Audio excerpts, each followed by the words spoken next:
Gather around, freaks. It's Thursday night. You know what that means. It's time for everybody to lift up their muscly arms and gather around the internet wrestling ring, because it's time once again for Wrestling with Mortality on this month's closer for the Jason month. Hey, did you see this one? Wait, where the fuck is the... I was stalling so hard that whole time. I could tell. Gather round, freaks, because it's that time of year again. The time of year that one of your hosts subjects you to something guaranteed to bend your mind, body, and soul. It is with great pleasure that we extend to you an invitation to delve into the realms of extreme sports and theatrical magnificence. Prepare yourselves for an experience like no other, as Hey, Did You See This One?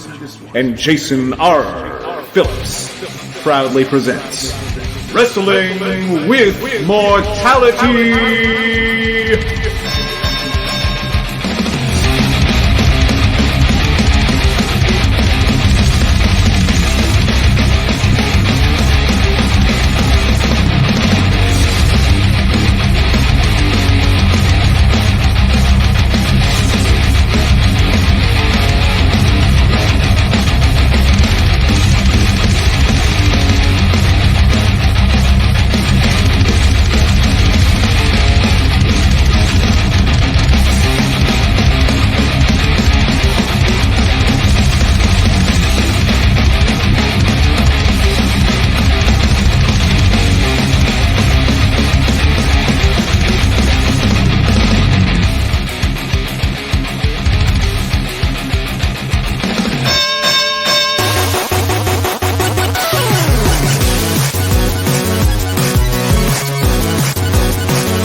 Jason Phillips says this Sunday at WrestleMania, Jason Phillips is going to walk down that aisle. He's going to put the smackdown on everybody out there and their candy asses, and all these jabronis are going to know that he is the number one.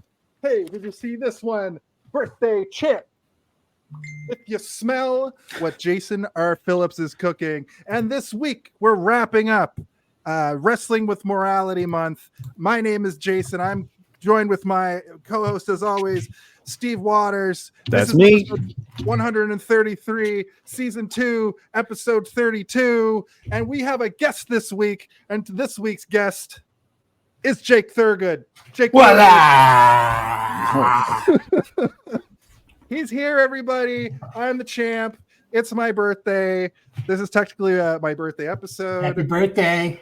Happy birthday. Do you guys like that I made this title? Yeah, it's good. It's a very good belt. I like it. I'm going to wear it out on my birthday. I made it myself. Nice. I'm wearing 2 pairs of prescription glasses right now, so I can't see. So you have supervision. I can see through your clothes. That's a big improvement over the belts you used to make when we were kids. It's a little bit better. I'm using an ECW title that I just slapped a piece of paper on.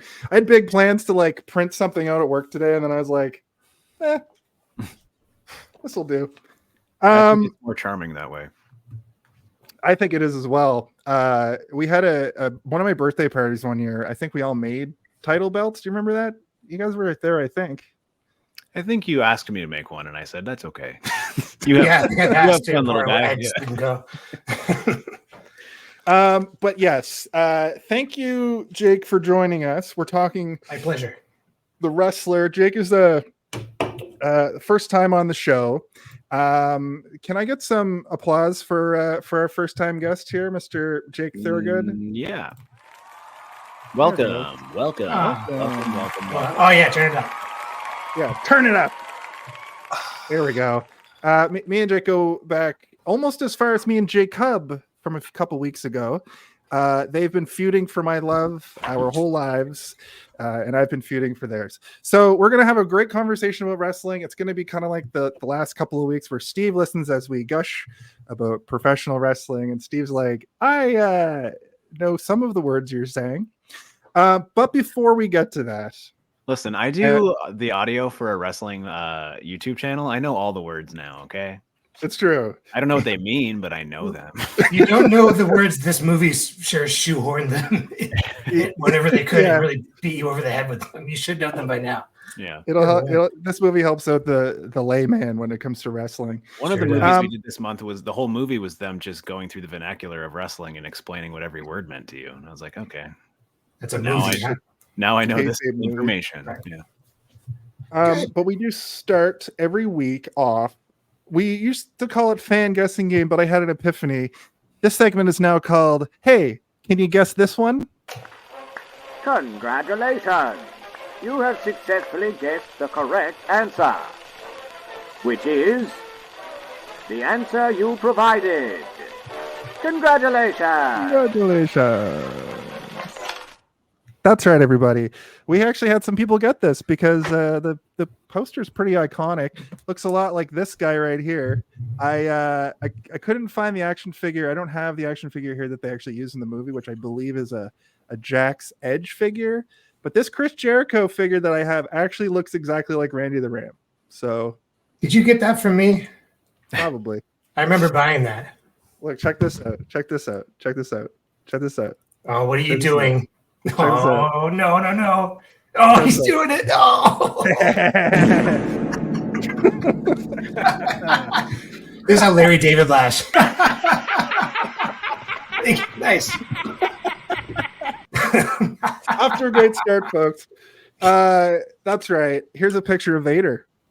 Okay.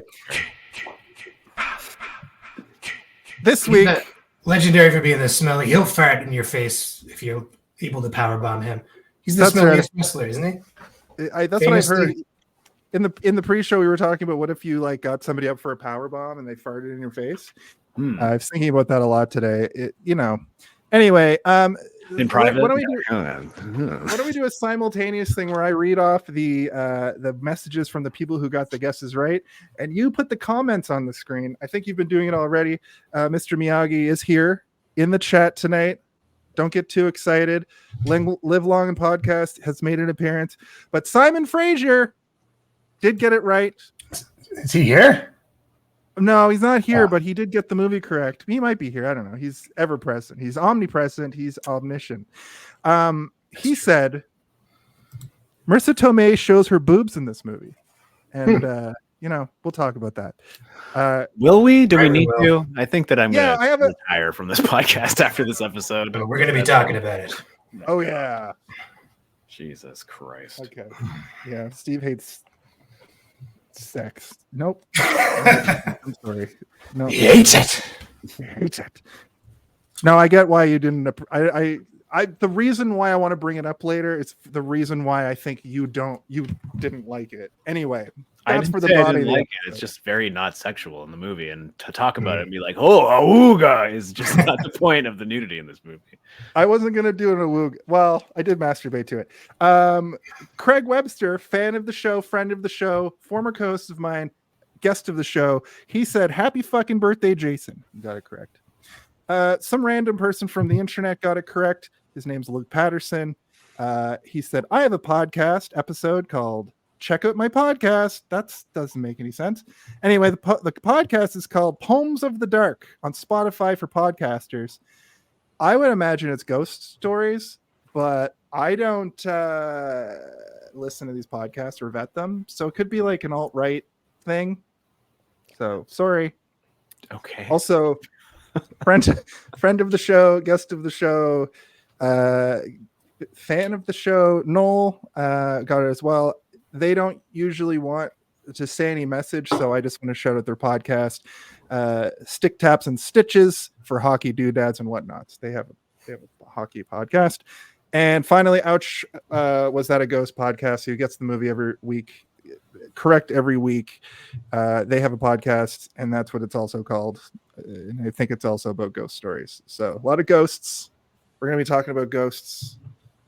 Was he a ghost the whole time? Goblins and ghouls. Ooga googa. Nope. Okay, so that went great.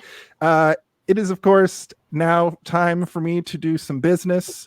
Please follow us on all social media. Please just go and click a button. It takes 10 seconds. If you're listening in the future, retroactively do it.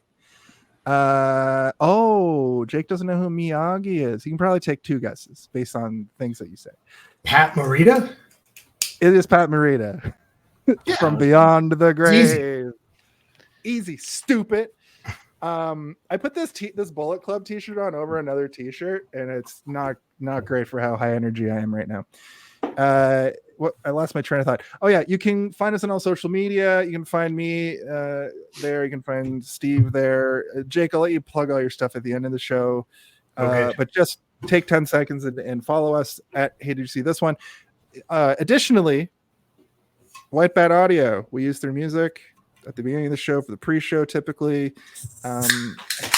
Sometimes in our intros we use it. Go check them out. DMCA free music for all you podcasters out there. And this podcast seems like it's very much like in the movie Airheads, how they're sick of bands playing for the other bands and their girlfriends. This podcast is your podcaster's favorite podcast. So this one here? Yeah, it is. I'm coining it that. And also other podcasters are the ones that are listening to it. So that's great. Why don't we just go around the room and talk about our brief history, Steve? A brief history. It must be hard to be a champ because you're always having to do that thing where you adjust the title. Or hold on to it like this. Like when wrestlers Probably do much heavier than that belt too.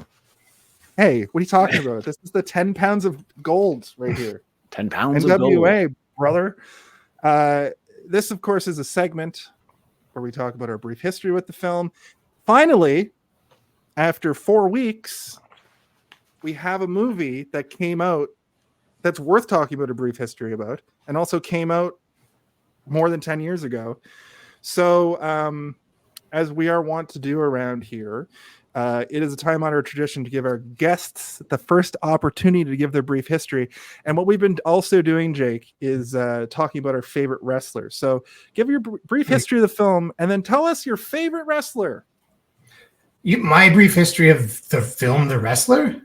Yeah. Oh, I didn't catch that in the show notes.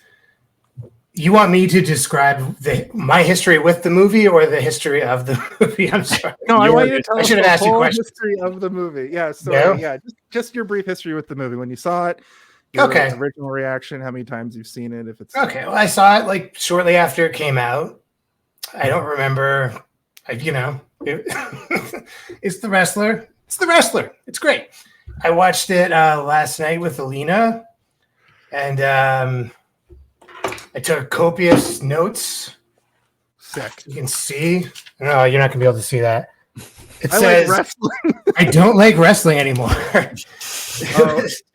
It bummed me out. I came back around though. I watched some wrestling afterwards and got back on the horse. But we'll talk about the movie, obviously. But God, it was a little depressing. And what else did you want to know? Just who's your favorite wrestler? Oh, okay. Well, of all time, Owen Hart was my guy. Then he fell off the roof. We watched that live. And now, who's my favorite wrestler now? Jason, who do I like? You like Andre Alidolo, I think. What? Sure. Sure. It's a thing. I've always thought that you liked Spanish wrestlers, like because you liked Savio Vega that one time when we were. Yeah, I like Puerto Rican wrestlers. Get it right. Okay, well, Cesaro. I'm a Cesaro, Claudio Castagnoli guy, and he's in the movie. He's in this movie. I think Kenny Omega might be up there for you. John Moxley, maybe. You don't know me at all. Who's your favorite wrestler? Like, who is your favorite? I don't know. You had more answers than I did. I think Owen Hart is probably the answer to that question, honestly. He's my all time for sure. I said I dated somebody that also dated his son. Really? How about that? What's their His- name and their address? Don't say that. Don't say either. Actually, just say the address. Yeah. What's the credit it's in card Calgary, number? Alberta, if I forget the street. The Stu Hart Mansion, the Hart House. The Hart House, where boys got twisted up in pretzels in the basement. I see Miyagi said Jake the Snake. That's the perfect answer, of course. It's a good answer. Love Hey, Jake the- Miyagi, who's Jake's favorite wrestler? You might know. Well, we're not going to wait for him to answer. Yeah, I let's guess not talk to the chat like that. That's too much. We're gonna. That's too much. we need Well, to it says do- Jake the Snake. I thought that might be a guess. It's a Jake good the guess. Snake's the only other Jake I like in the world. You don't like Jake Paul? Shockingly, no. No.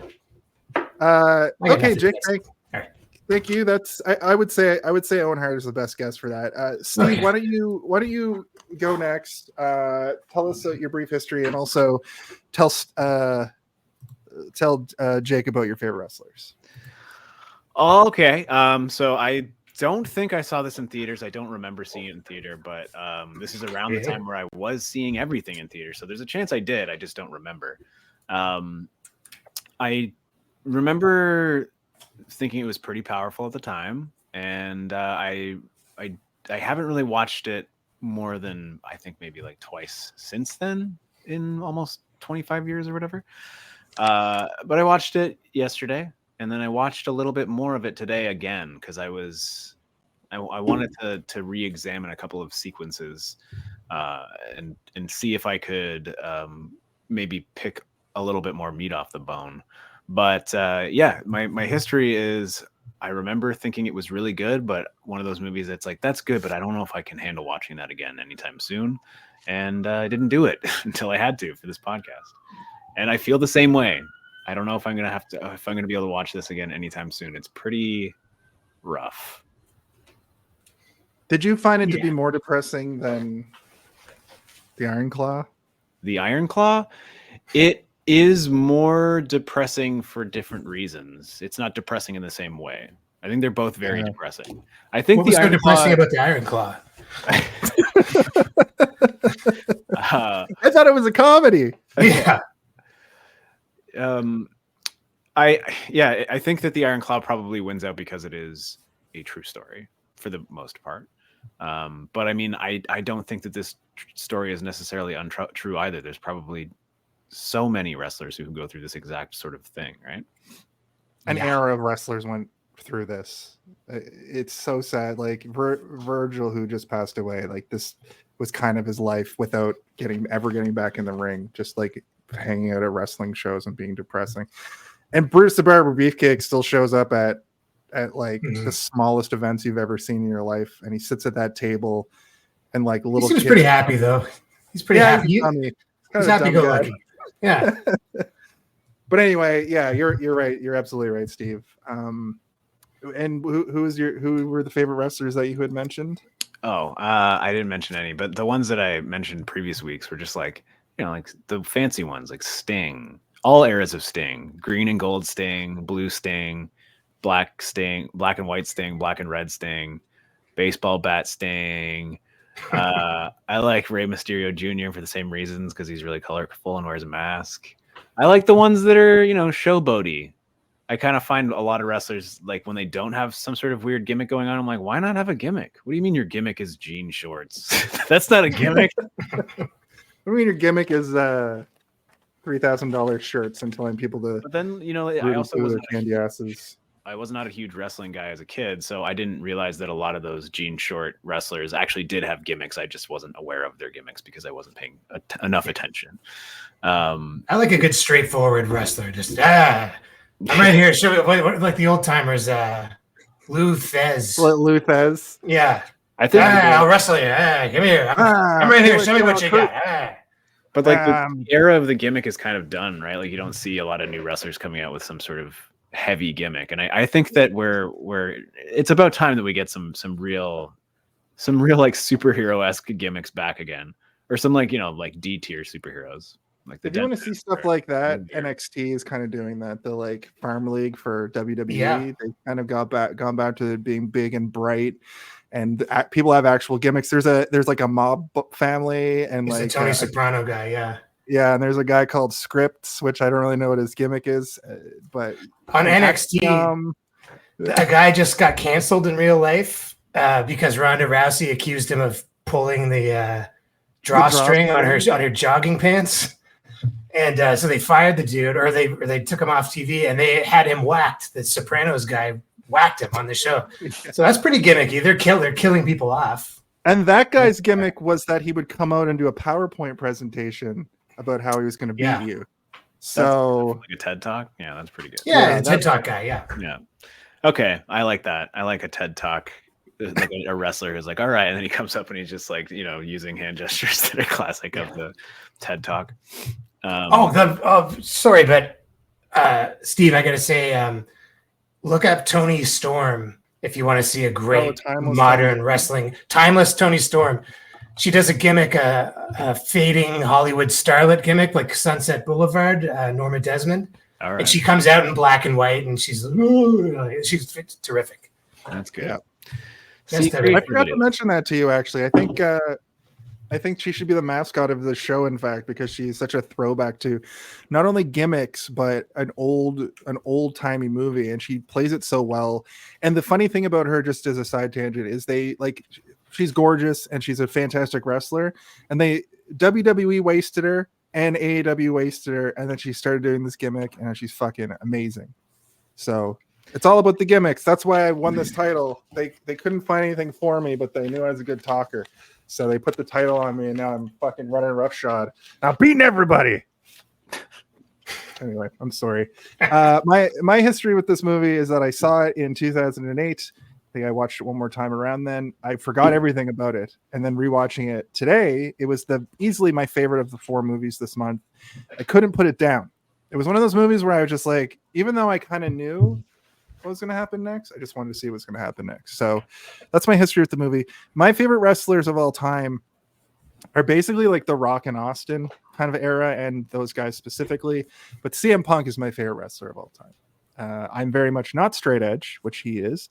However, I do like his ability to. I could listen to him cut a promo for a whole episode of a wrestling show.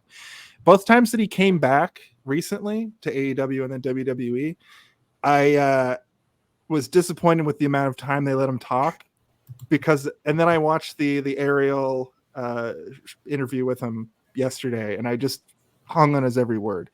I just want to listen to CM Punk talk. That's all. Okay. Anyway, I don't know who that is. CM Punk. Okay. Let's do some director talk. All right. Quiet on set. Are we rolling? Okay, let's shoot this piece of shit. Sound, speed, action! Wow. Darren Aronofsky has made Derby Doobie Derby of good films. I think that's debatable, but his movies are often prestigious.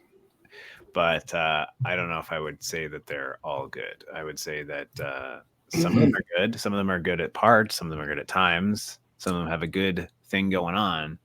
But I don't like more of his movies than I like. I like this one.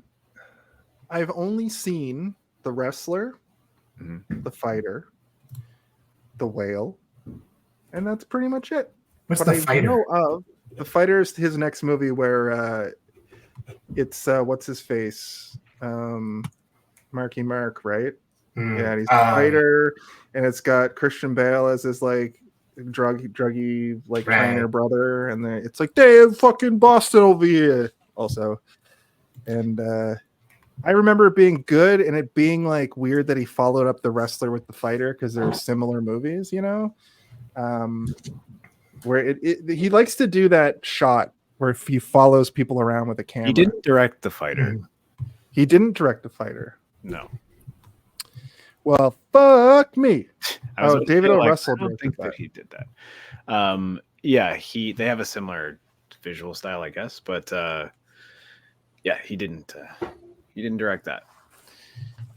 He actually hasn't directed a ton of movies.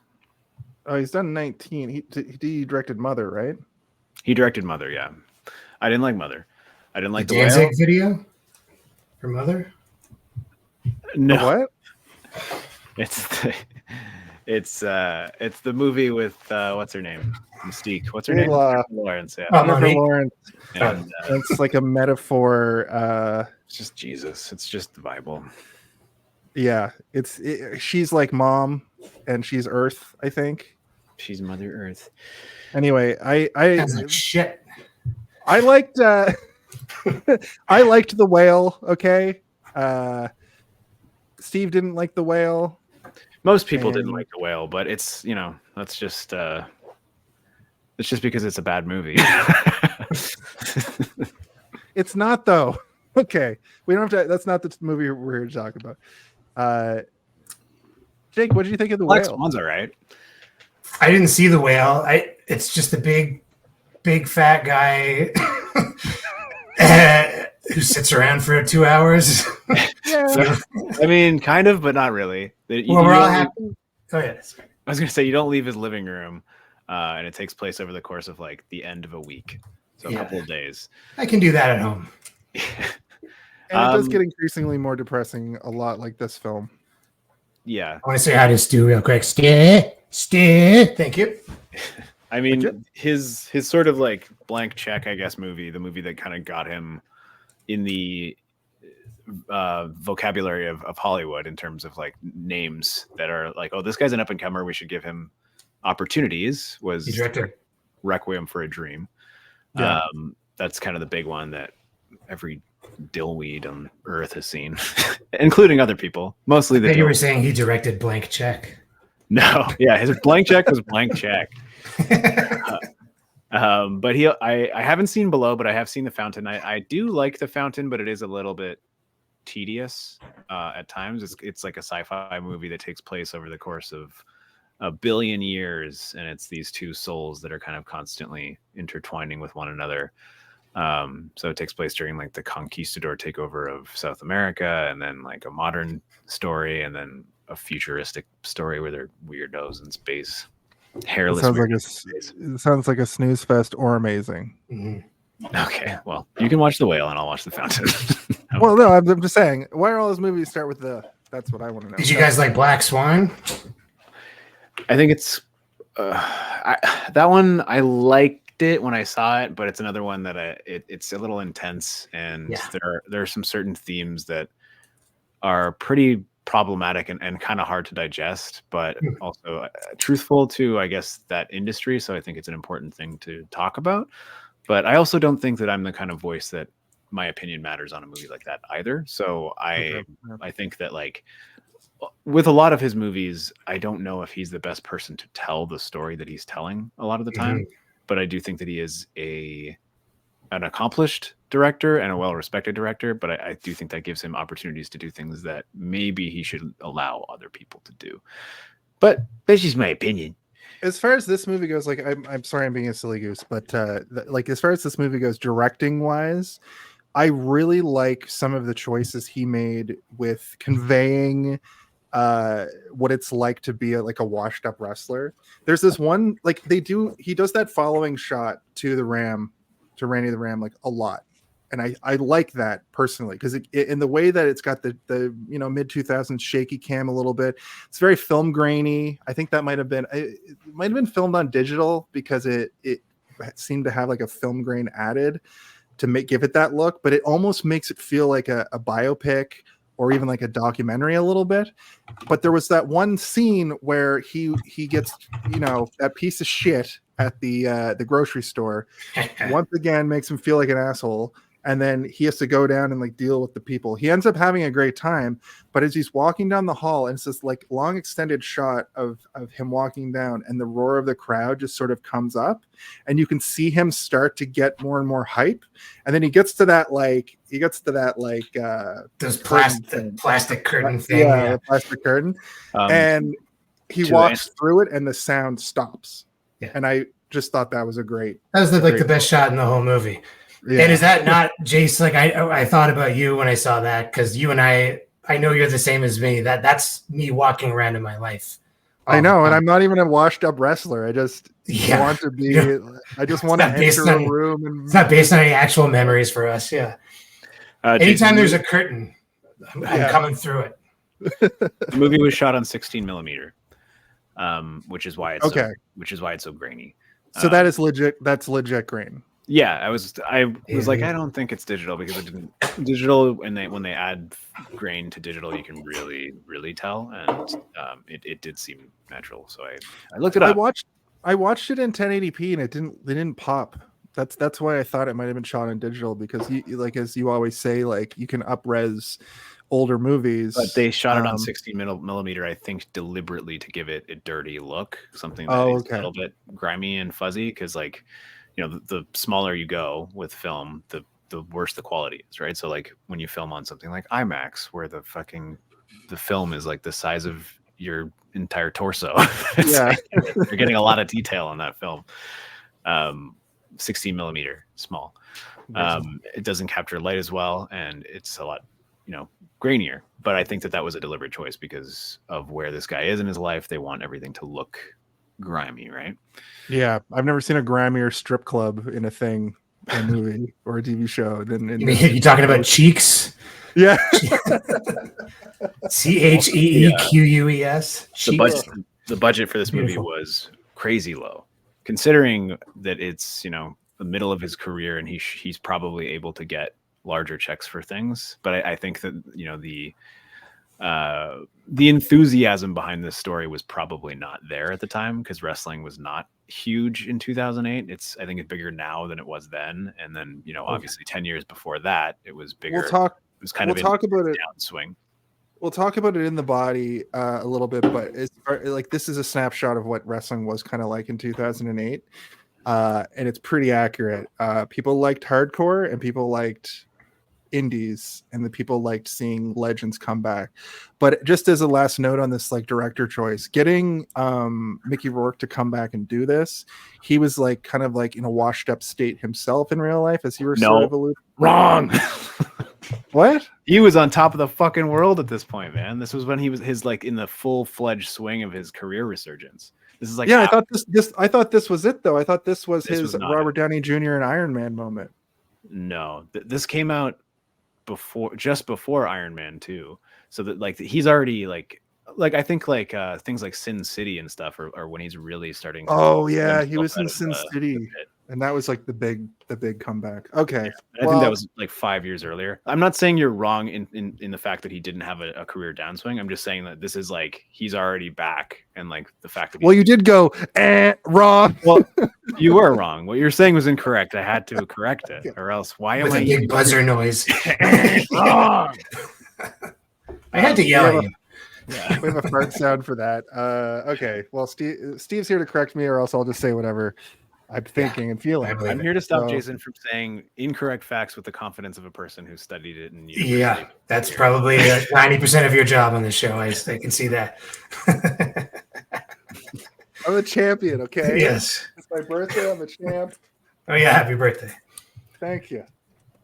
But yeah, back to the budget for 1 second. It was only $6 million, which is tiny for any movie. Even 2008, it's like, no, that's not a lot of money. You can barely do anything with that. So I assume that Mickey Rourke did not take a very large paycheck on this, but he probably believed in the project. But the movie made $50 million almost, so that's pretty good. That's like some Halloween numbers there. Yeah, we should get a sequel. A lot of the actors in the movie were actual wrestlers, and they're used to working for $50 and a hot dog and a handshake. Yeah, this movie had more like wrestlers in it, I think, than even Iron Claw did. I was fucking R-Truth is in this movie. Oh yeah, crazy.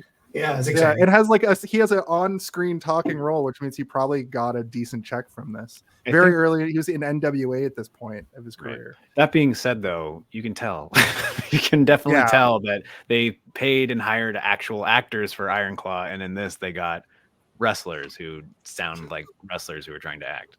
Oh, yeah. Hello, I am acting, which is not bad. Like I kind of liked it. It kind of added a little bit of charm to it, and like you said, there is a documentary feel to it because the camera is handheld and following them around. It feels like you're following real people around, not actors who are have been rehearsing their lines for weeks.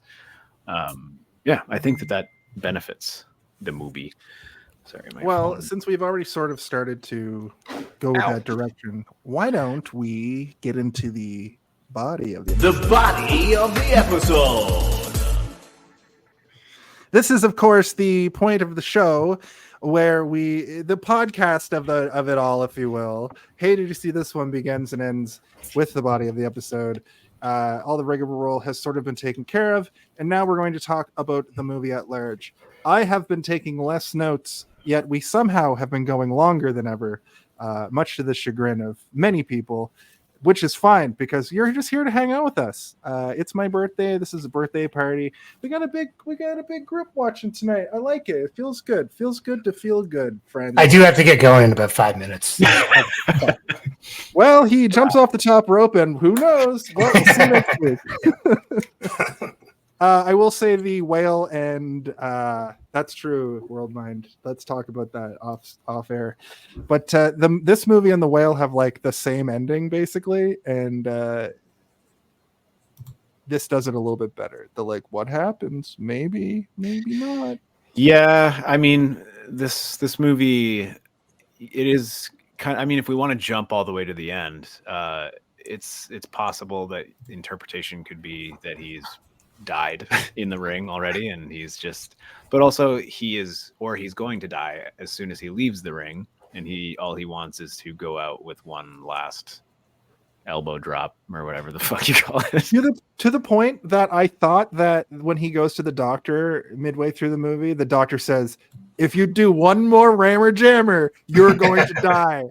For some reason in my head, it's like the last 12 years or whatever, I thought it's like The Simpsons where he's like getting shot in the stomach with the cannonballs or whatever. Like, if you take one more cannon to the stomach, you will die.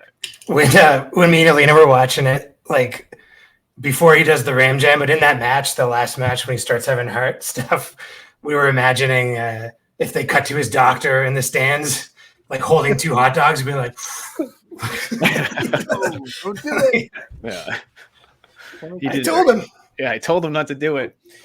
And then there's like, everything leading up to that, like the poetic. Oh, very nice. Like his heart is already destroyed both by, years of not taking care of himself properly and by the stripper he's in love with. She ripped his heart in half. So he doesn't really have anything left. His daughter doesn't give a shit about him. His woman he loves doesn't care about him. And even though she totally does, and she just she was too late. You only get one chance with the ram. Yeah, like people. We'll talk about it as we go on, but like when he goes and has that hardcore match, that's pretty fucked. But then when he goes in and bangs a rat and does cocaine all night, and then stays up so late that he has to sleep all day, that's terrible for your heart too. So he doesn't really learn. No, is it? Shit. Okay, so just getting into the movie. Great opening. We got it sort of his career to bang your head by, I believe, Metalhead. It's fuck. I forgot to write down who it is. Bang Your Head, Metalhead Will Drive You Mad by not Accept. The Mystery Machine. Well, I'm gonna find out because that's what we do here. We'll drive you mad. Drive you mad. We've got a collection of flyers and posters and Quiet Riot, sorry, ads for his career. So we're seeing, the decorated career that he had in the 80s, while we also have the voiceover of what I assume is meant to be the match that he's currently fighting in. But also it seems to be mashed up with his most prolific fight, which I think was against the Ayatollah. The Ayatollah, which played by Ernest the Cat Miller. Yeah, from I called my mama when I saw that. Oh, he Somebody was call my mama. Yeah, he was in WCW during the time that Sting was black and white Sting. And the reason I ask is because his acting was actually seemed to be a little bit higher of a level than some of the other wrestlers. I think he's like so Chavo Guerrero, cousin of the legendary Eddie Guerrero. They're cousins, right? Chavo nephew and uncle. They used Chavo Guerrero on a lot of movies for wrestling training and stuff. He worked a lot with Glow, and he worked a lot with the Iron Claw. I believe Ernest Miller went through a bit of that. Like, I think he was a consultant on a lot of like wrestling stuff over the years in movies. And that, you're right, Steve. Like, that's why he was able to go in there and be a great actor. But it also, I really like the fact that like he's clearly a black guy playing an Arab character, which was like just rampant in the 1980s. Yeah. Usually it would be an Italian guy playing exactly either an Arab character or a Native American, especially. Right. Yeah. We did determine that Tatanka is Native American. Yeah, which I always thought he was just an Italian guy. No, that was Chief Wahoo McDaniel and Wahoo McDaniel. Maybe I may even be wrong about that. Who's the other guy? Chief J Strongbow. I think that he's just an Italian guy. Just from Longshore, Long Island. Yeah. Right. And this is the representation in this. We don't really get to see, they don't talk about like a big company in this movie, really. Like, they don't talk, I'm going to make my way back to the WWE. None of that stuff really happens. In this, he's just sort of like, he stays washed up and works the indies and goes to like fan festivals and stuff. But this moment during the credits was good because you kind of see, it seems like he was like a Hulk Hogan almost, you know, like he was like at least the top of the indies, you know. Main event at Madison Square Garden, brother, back in the he's got action figures, so he was which it's kind of hard to buy him in that super hardcore CZW match. Like, there are like the old timers who do hardcore matches, but a guy like him, he's hoping maybe this rematch the right people will see it and I can make a comeback. You're not gonna make a comeback wrestling Necro Butcher. I kind of read it as him looking for a payday, though. Yeah. That's what that. Oh yeah, that's right. He can't afford his trailer. Yeah. Yeah, and he's like, "No, I gotta go do horrible blade jobs all over myself." Well, that's quite a fall from grace. Like, considering he doesn't seem to have like any major drug problem or anything in this movie, right? Just a casual drug problem. Just like we all have. Speaking of which, addicted to like being jacked, though. He's got that like body guy constantly on steroids. He had to pay it was almost $1,000 for all those drugs that he grabbed. That's right. Yeah. He's just addicted to looking beautiful. Yeah. Brother. It is wild because he can't afford to stay in his trailer, but he's doing all these things. He's working out, but he's also going and getting tans and getting his hair dyed. All of this stuff is expensive, right? Like, and go to that strip club to have someone to talk to. That was his therapist. $60 if I recall. Yeah, the first time they're like having a nice time too, and it's like that'll be $60, and he's like, all right, they're beautiful. All right, brother. All right, brother. This opening sequence too, like they show his face in those like newspaper clippings, but then we get a good while in the movie itself before we actually see his face. This is where I noticed that they follow him around a lot, just kind of show where he's going. And this is, he pulls up to his trailer. He's knocking on the landlord's door trying to get in, and then he ends up falling asleep. In his van. But then we get one of those. This movie ebbs and flows with like heart wrench and heart warm. That's a bit of a heart wrench. That's sort of foreshadowing how bad it is for him. But when he wakes up to all the kids that want to play with him and wrestle, and they all know who he is, like those moments feel good. Iron Claw didn't have a lot of those that ebb and flow. Jake, did you end up seeing Iron Claw? Yeah. Well, you know the story. They represent the story very well in this movie, and it pretty much like has a good first act where you're like, things are going good for this old Von Erich family, and then the next two acts is like it just.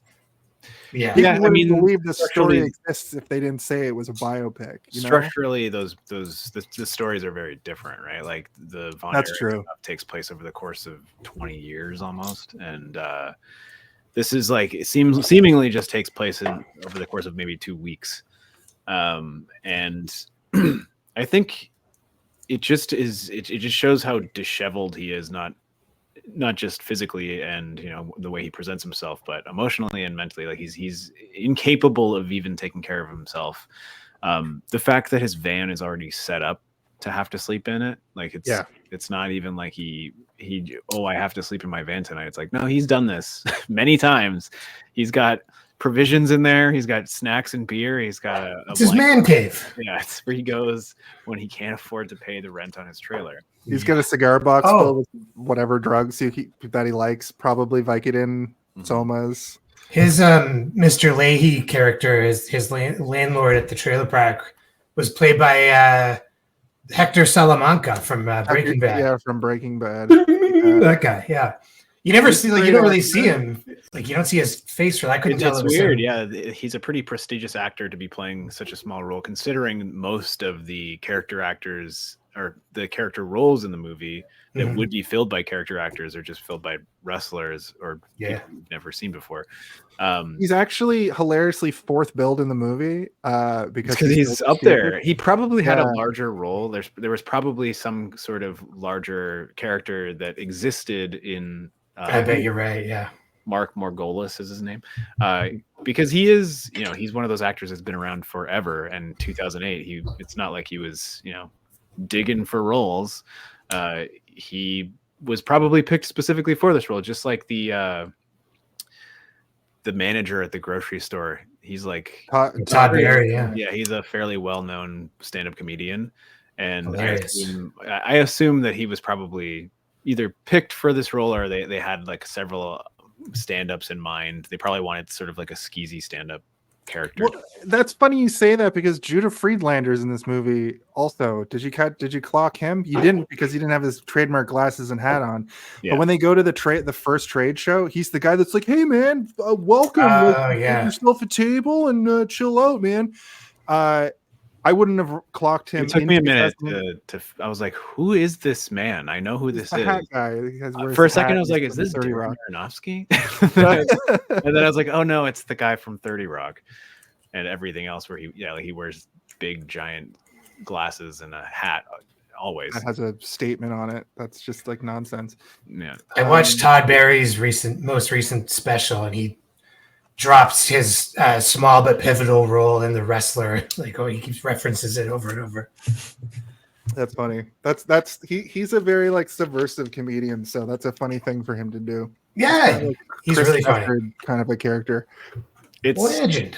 It's crazy. I mean, we're not really going in order of scenes here, but like that character is, first of all, I don't understand the idea of looking at pornography while you're at work. Like, it just doesn't make sense to me. I'm like, who's horny at work?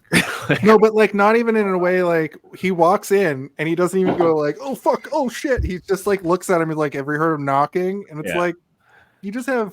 I think it's just there to show that he is a skeezy scumbag. Like they're like, how can we perfectly illustrate the type of shithead this guy is? Oh, he'll just be looking at porn while he's at work in his office, and just not even like high production value porn, like the stuff that it's like the stuff that looks like some weird stuff he was watching. Yeah. And it seems though that he's probably been caught doing this before by many people, because he's in no way fazed by somebody walking into his office. He's the king of the store. He's got nothing to lose. Yeah. It looked like his dad gave him a VHS that he transcribed to digital, and now he just has a collection of. His dad probably also gave him the job at the store. Like his dad probably owns the grocery store. It runs deep. But he also says vile things, like when he's asking for more hours. And he's like, well, you can do the deli counter. And he says like, horny housewives begging for your meat, which just sounds like the title of the kind of pornography he watches, like something that he would type into Pornhub. He also is like, oh, he asked for more hours, and he's like, oh, what, the price of tights has gone up? You need. I thought that was a great one. Sitting on your face. I think that I thought that maybe there would be some camaraderie between the two of them eventually, because that line at first, though it's kind of a dickish thing to say, it is slightly playful. It seems that like they know each other well enough that he knows he wrestles on the weekend, right? Yeah. So it's probably a fan. Yeah, he's there every.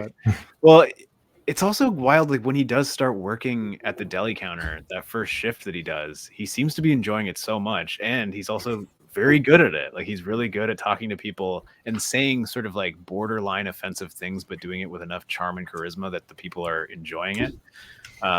It's when he goes like, I'd like some breasts. Yeah, a brain. That was an improvised line. I hear. No, she says, "Give me 2 big chicken breasts," and he's like, 2 big breasts. I'd like 2 big breasts. 2 big breasts with a brain attached to them, if you know what I mean. And I read that person was just like a customer who was literally coming in real life to buy 2 chicken breasts. Really? And he improvised that his 2 breasts and something with a brain. That was like an improv line. He's giving like nicknames out to the customers and stuff, and it's all very like sweet and charming and nice. And coming from sort of a brash person, somebody that you're kind of like, I don't know if I would want to talk to this guy for too long, but it comes off sweet. Well, he's really like childish emotionally, right? Like, he's very impressionable and very impulsive. Like, because that day, he had like a good encounter with his daughter. Right. And with Marisa Tomei too, I think. So he's feeling good. He's got and he brings his good attitude to the deli counter, and he's playful. He goes, when the old lady comes up, he's like, "What can I get you? Spring chicken?" Yeah. I like that line. And he's all cheerful. So he's like, "Hey, I can do this. Maybe I'll be deli guy." And the next scene, he's on a payphone telling everybody he's retired. And then as soon as he has a fight with Marisa Tomei and his daughter, then he's like, "I want to wrestle."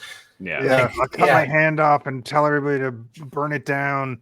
As I said in my Letterboxd review for this movie, wrestling for that long turns your body and mind into hamburger meat.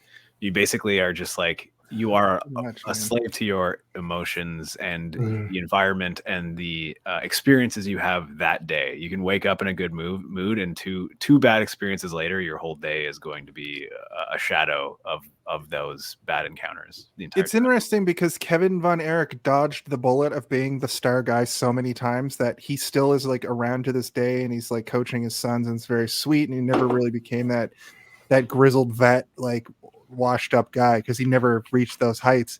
But all of his brothers who did, if they hadn't have like died or killed themselves, they probably would have ended up like Randy the Ram, trying to go, man. Kerry Von Erich would have ended up like Randy the Ram, because he's already getting to that point in his like late 20s in during that era when he was in WWF and was the IC champion. Moments later, he just can't take it and fucking dies. Yeah, there's also like an additional layer to professional wrestling that doesn't exist in other sports, right? Like it is a sport. You have to be an extremely strong and talented athlete to be able to accomplish goals within wrestling, right? Like, but you also have to have the ability to act, the ability to be charismatic, the ability to sway an audience. It doesn't matter. Those things don't matter when you're an athlete in, a regular sport like baseball or football or basketball. You just have to be good at the sport, right? And people will love you no matter what. Whereas wrestling, it's like, no, you also have to be a persona that people enjoy as well. And we don't get a lot of backstory on the Ram himself.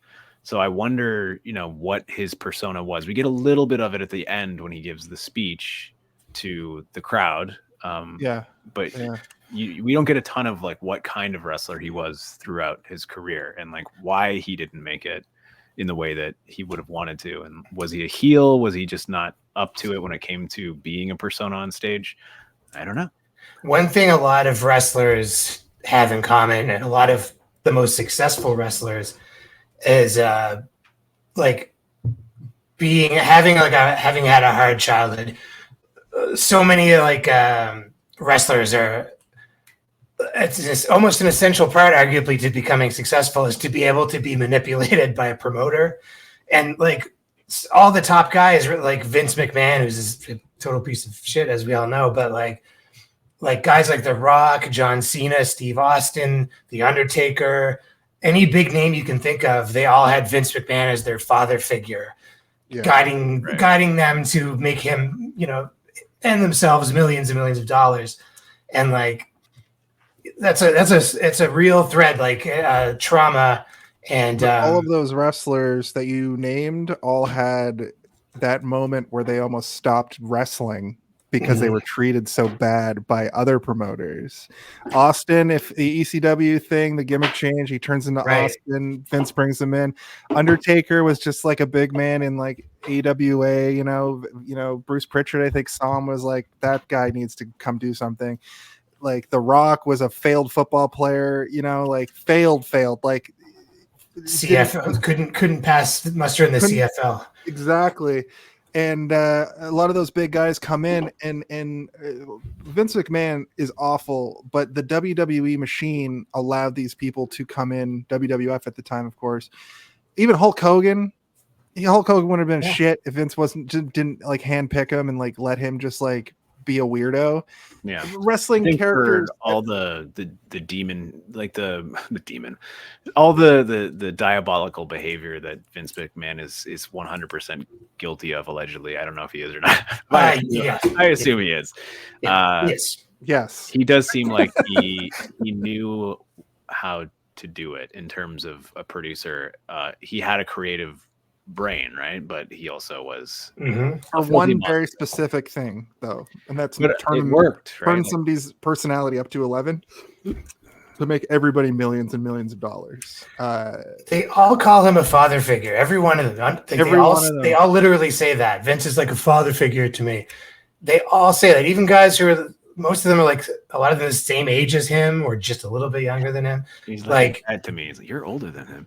Yeah, exactly. Yeah, there are guys like that. Like, it's guys that came in and had a cup of coffee in the WWE, but when they do shooter interviews, they're like, "Yeah, Vince was great. He mentored me. He was like a father figure to me. I have nothing bad to say about him."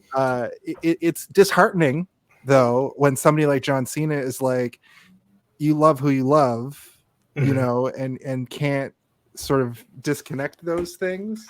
Yeah, it means that he might have groomed all these young men.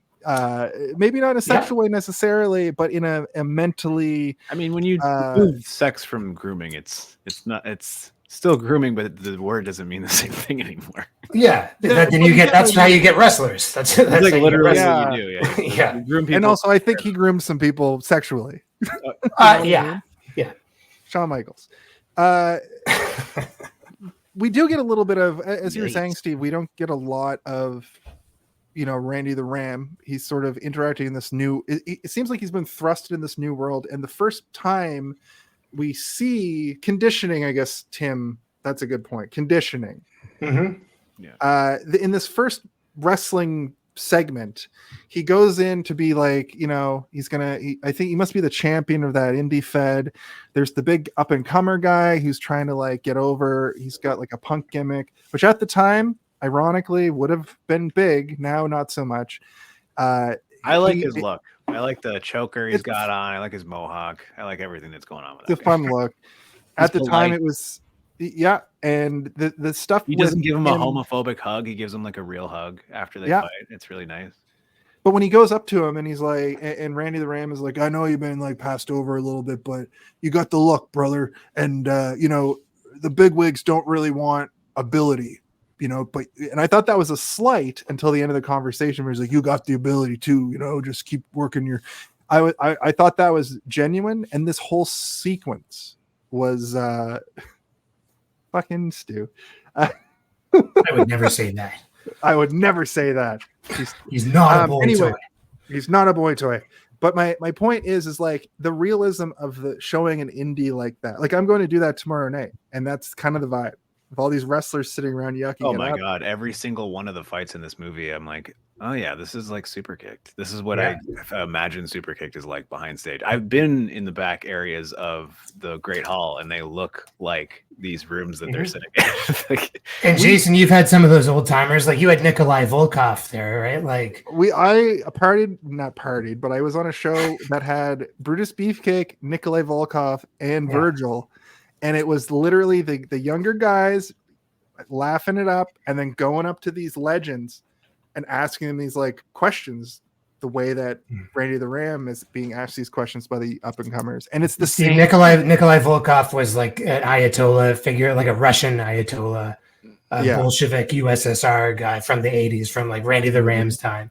And yeah, Jason, like those guys are around. I've mixed it up with some of those guys too. I know Brutus the Barber Beefcake. Yeah, You got to train with fucking Jake the Snake, that's right. Yeah. who is a demented pervert. He's largely the Mickey Rourke's character is largely based on Jake the Snake, like his stuff with his daughter and trying to get his family together. You know, the Darren Aronofsky obviously watched that documentary.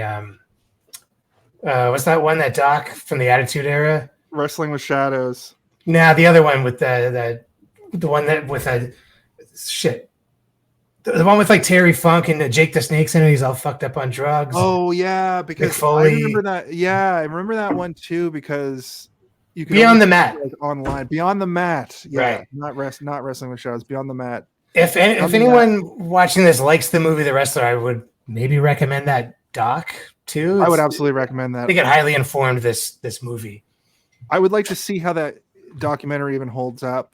In fact, next year, look out for April because I'm doing all wrestling documentaries. Good, I'll come back for that one for sure. I'm not kidding. I'm actually inspired. And Nacho Libre for some reason because I feel like that. Maybe movie we got- don't do a whole month of wrestling documentaries. Oh, Okay, We fair. do like a month of documentaries, perhaps, and we can throw that in.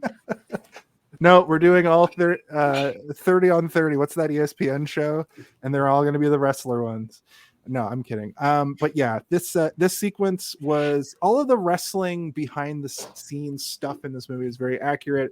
As somebody who's been in that like quite a bit, I kind of reflected this month on how much wrestling I've managed to be around, and I've kind of, even though I only do one show a month now, there was a 4-year period where I was setting up the ring, taking down the ring, flyering, training, all this, and now I have the luxury or the privilege to just work once a month and go out I remember there. my mind was blown that you were the announcer and they were making you take down the stage. I was like, what? You're the announcer. And I was paying How the them. fuck are you? Yeah, and you're paying them. yeah. What the fuck is going Hey, on man, here? I've paid to do the free labor of putting the ring together too. I remember like And I got head trauma too. I paid for that also. I would go to the shows almost. I would try and go every month, but I would go and like I would leave. I would just be like me and Madison and like whomever I brought with me that night. We would all leave, and I'd be like, why isn't Jason coming with us? It's like, oh, he has to stay and dismantle the ring. And I'm Yeah. like, what? He's wearing a suit. He's the announcer. What the hell's going on? I would get home at like 2:00 in the morning after setting, like my days on those days when I was in training, I'd have to go down to the studio for like 10 or 11 a.m. It's different now. They've kind of changed the whole regimen, but they wanted everybody to show up so early.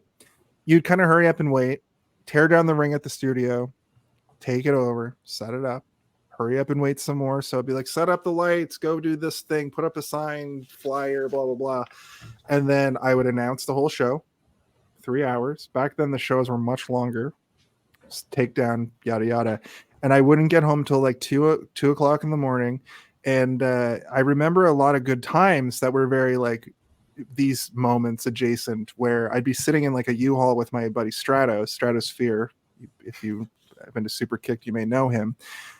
We'd just be sitting there shooting the shit at 2:00 in the morning in a U-Haul.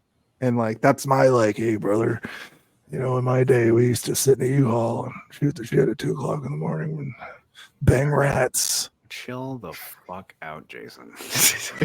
Good God. I didn't bang any rats. Okay. I was very. No, it's one of those things where you're like I don't get it, right? I don't understand how they could potentially put you in a situation where you're gonna injure yourself if you're the voice talent of the microphone, or like any kind of, just keep you happy, have you keeping your voice quiet and drinking like tea and honey behind stage up until you have to go out there with the microphone. That's how it should be, not lugging metal around. No, that's kind of what it is now. Like I show up kind of like an hour. I think they before the probably show. realized after a while, like, oh, we need to make sure this guy doesn't just leave. Well, I don't want to shoot, brother, but there was a factor that made it.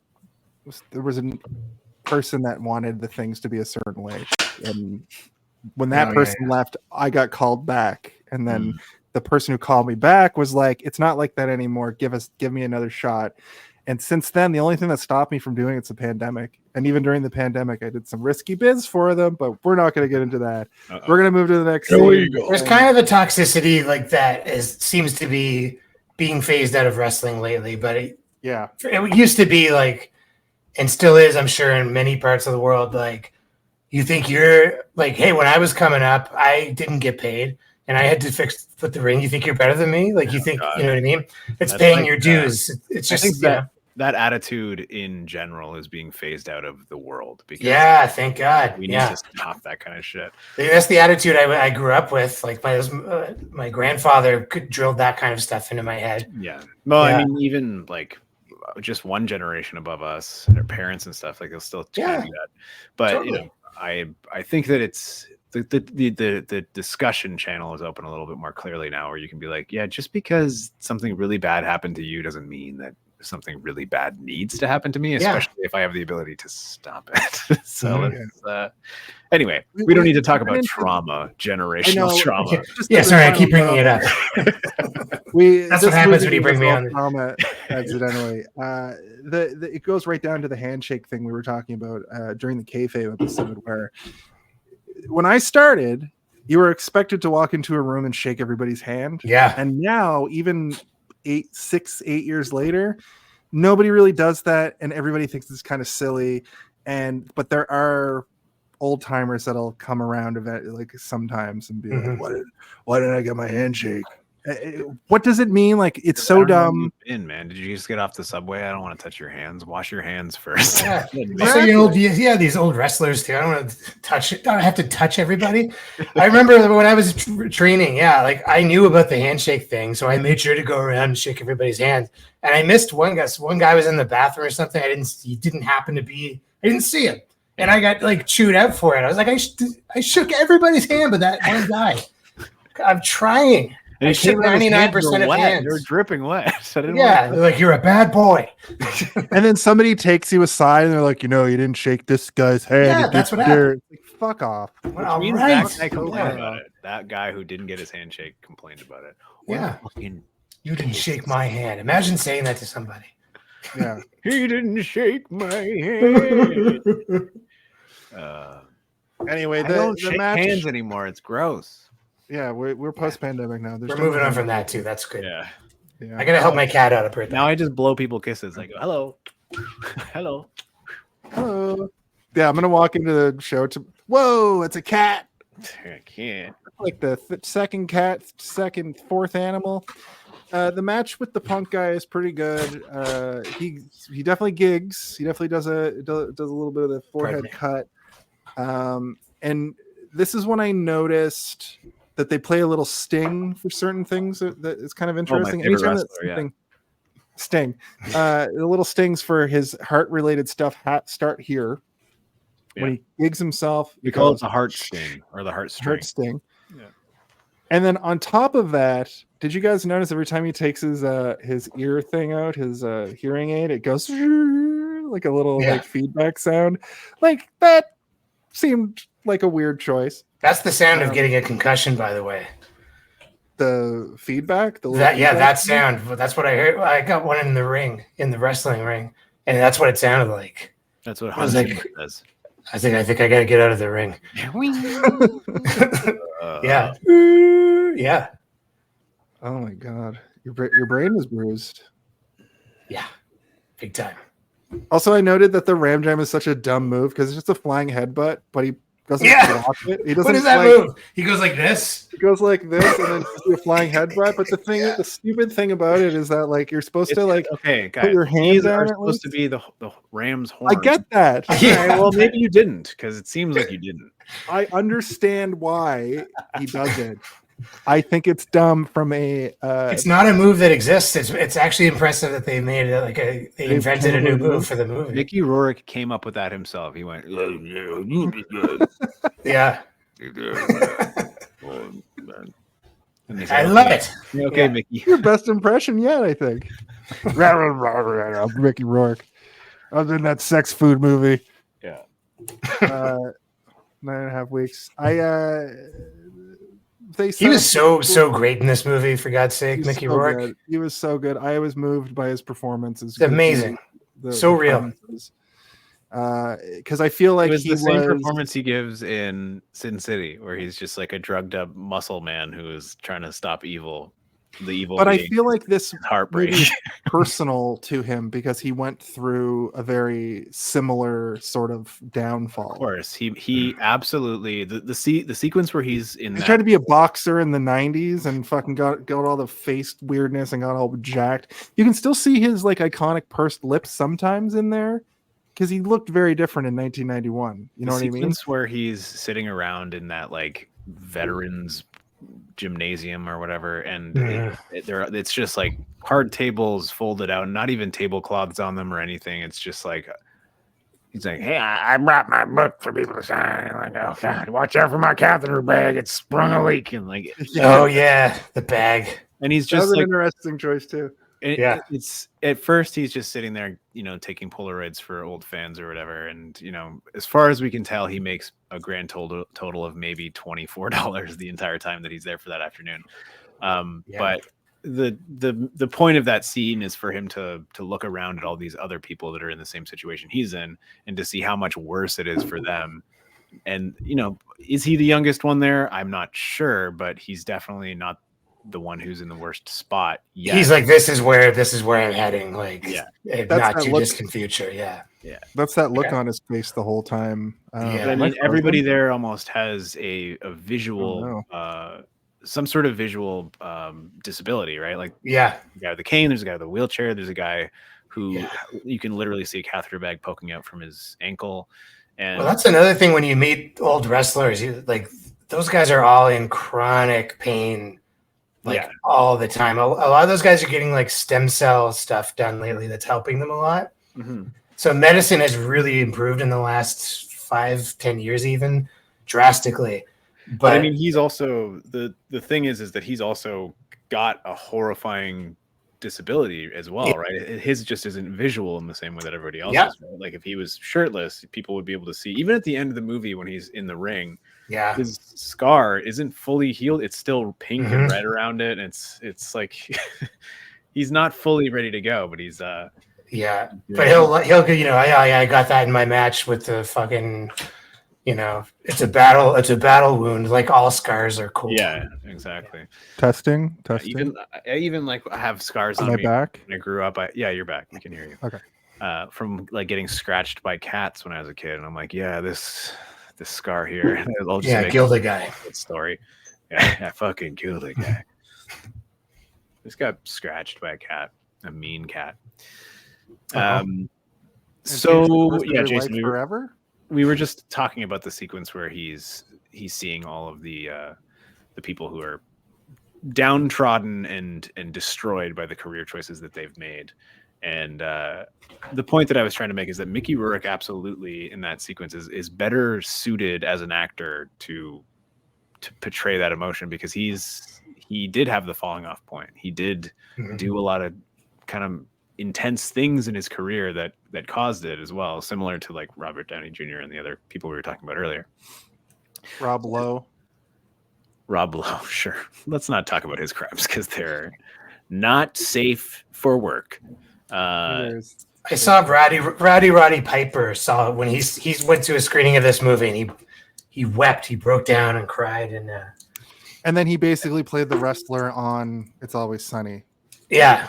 Right. The maniac is basically that, like, this character. What Roddy Piper said about Mickey Rourke, he was like, what he got right was that, when he's not in the ring, he's gentle. He's like, wrestlers, we're gentle. We're gentle when we're outside of the ring. Right. He does have that gentleness, right? Yeah. Yeah. Gives the wink to the kids. He's quiet. He wants to be, he's like a hero. People. Yeah. And wrestlers are gentle. Have you ever seen Hell Comes to Frogtown? Anyone? No.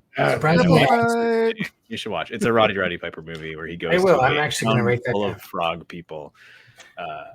The concept is that he's one of the few men left on Earth whose sperm works. So the government captures him and has essentially qualified his genitals as a weapon for the government. Yeah, I've read the Wikipedia for this movie like more than once. Yeah. It's fucked. It's a fucked up movie. And then when you get further into it, it's even weirder. But I would love to do a Roddy Piper. I know we've only done one We did They Live. Roddy Piper movie on the pod, but he has lots. He has tons of movies. Anyway, this is a discussion for another time. But he is a wrestler. Maybe wrestler actor movie month. The wrestling element of being gentle, you have to be gentle in the ring, right? You don't want to go in there and injure you're basically relying on the other person to not kill you or drop you on your neck or your head, unless you're in Japanese wrestling. But then you get your neck so strong that you can be dropped on your neck repeatedly. But I digress. The point is Jace, can I say this ties back to our handshake conversation? Are you going to mention the wrestler handshake? I was, because in the movie Kayfabe, they lampoon that a little bit. And nice. When they shake hands like this as like a joke. Cool. But they do talk about the fact that if you shake a guy's hand and he doesn't fucking give you the death grip, you know that he's going to be a safe worker in the ring. But if you get somebody like Michael Elgin, who's a piece of shit, and he fucking crushes your hand and then makes you feel like an asshole in the ring, like while you're both just doing acting, he's an asshole. He's going to hurt people. Yeah. Fuck you, Michael Elgin. But yeah, Steve, that's the thing. Not only do you have to shake all the old timers' hands, but they have this. They give you a really limp handshake. Yeah, like a queen, like the Queen of England. Yeah, just to show that. Oh yeah, you saw that other thing, but yeah. But not only do you have to do it, but it's gross. You're gonna get him up for a power bomb, and he's gonna fart in your face. It is weird when you shake someone's hand and it's like the bones are made of rubber. Like you're just like, what the heck? What's going on? Nobody likes that. No. I heard that about George W. Bush. Somebody said he had a. Was it Hank Hill? The limp wrist. Yeah, that's right. I just said that as a fact. I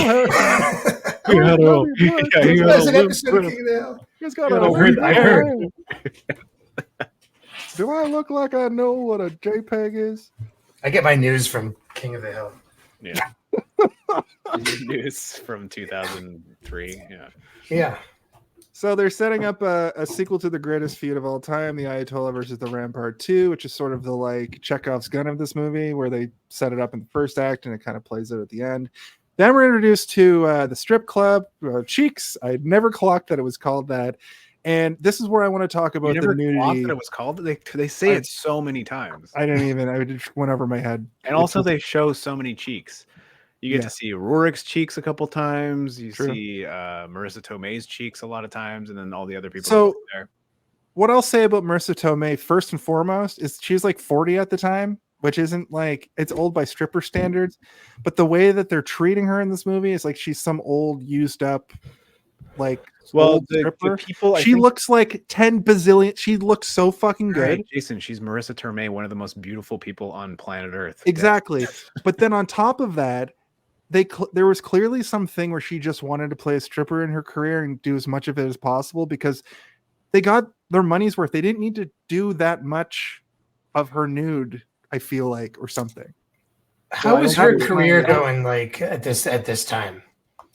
I don't know. Because it's like, I mean, it does. It's a brave performance. Like it's like. But it's not a stripper movie. If it was a stripper movie, but I don't think. What I mean to say is that, like, I don't think it has this much. It's not a movie about a stripper. That's what I'm saying. Yeah, so you didn't need it, right? That's striptease, showgirls. I mean, there's literally breasts in every scene. Like the whole movie is breasts. Okay, but Steve, you're kind of missing my point here. What is your point? I feel like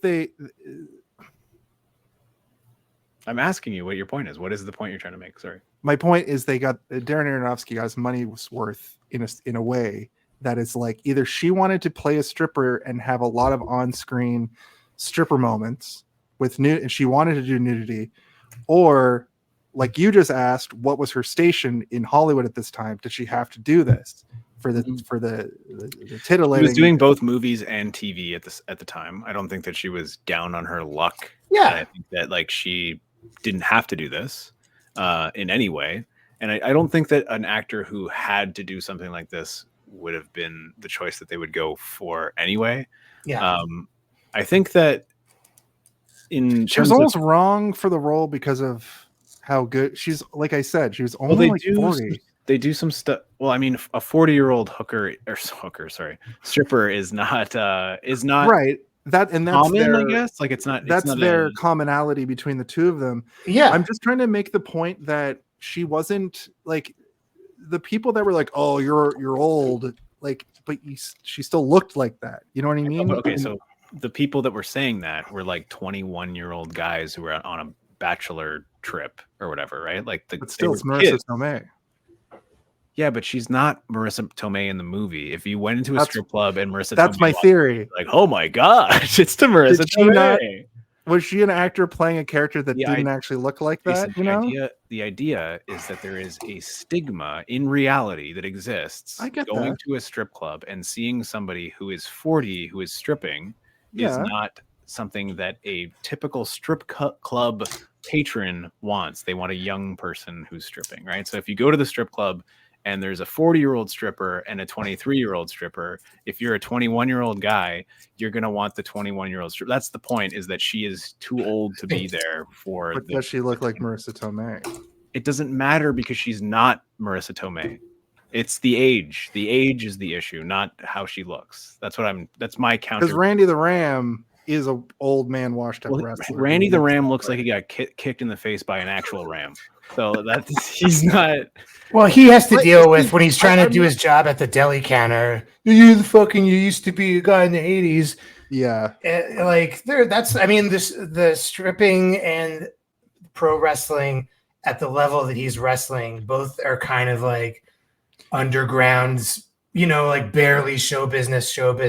Yeah. I think you're not glamorous, similar to these areas of expertise as well. Like porn and wrestling, very people working really hard, blue collar showbiz, like performing. I think that's supposed to show sort of the camaraderie between the two of them, is that they're both working in a position that is designed for younger people, and though they are able to live with what they're doing, they have an understanding in the sense that, like, she doesn't want to be a stripper because it's not a glamorous job to have, especially when you have a child and you're 40 years old. And then he is still trying to become a famous wrestler, but he's probably more suited for the deli table.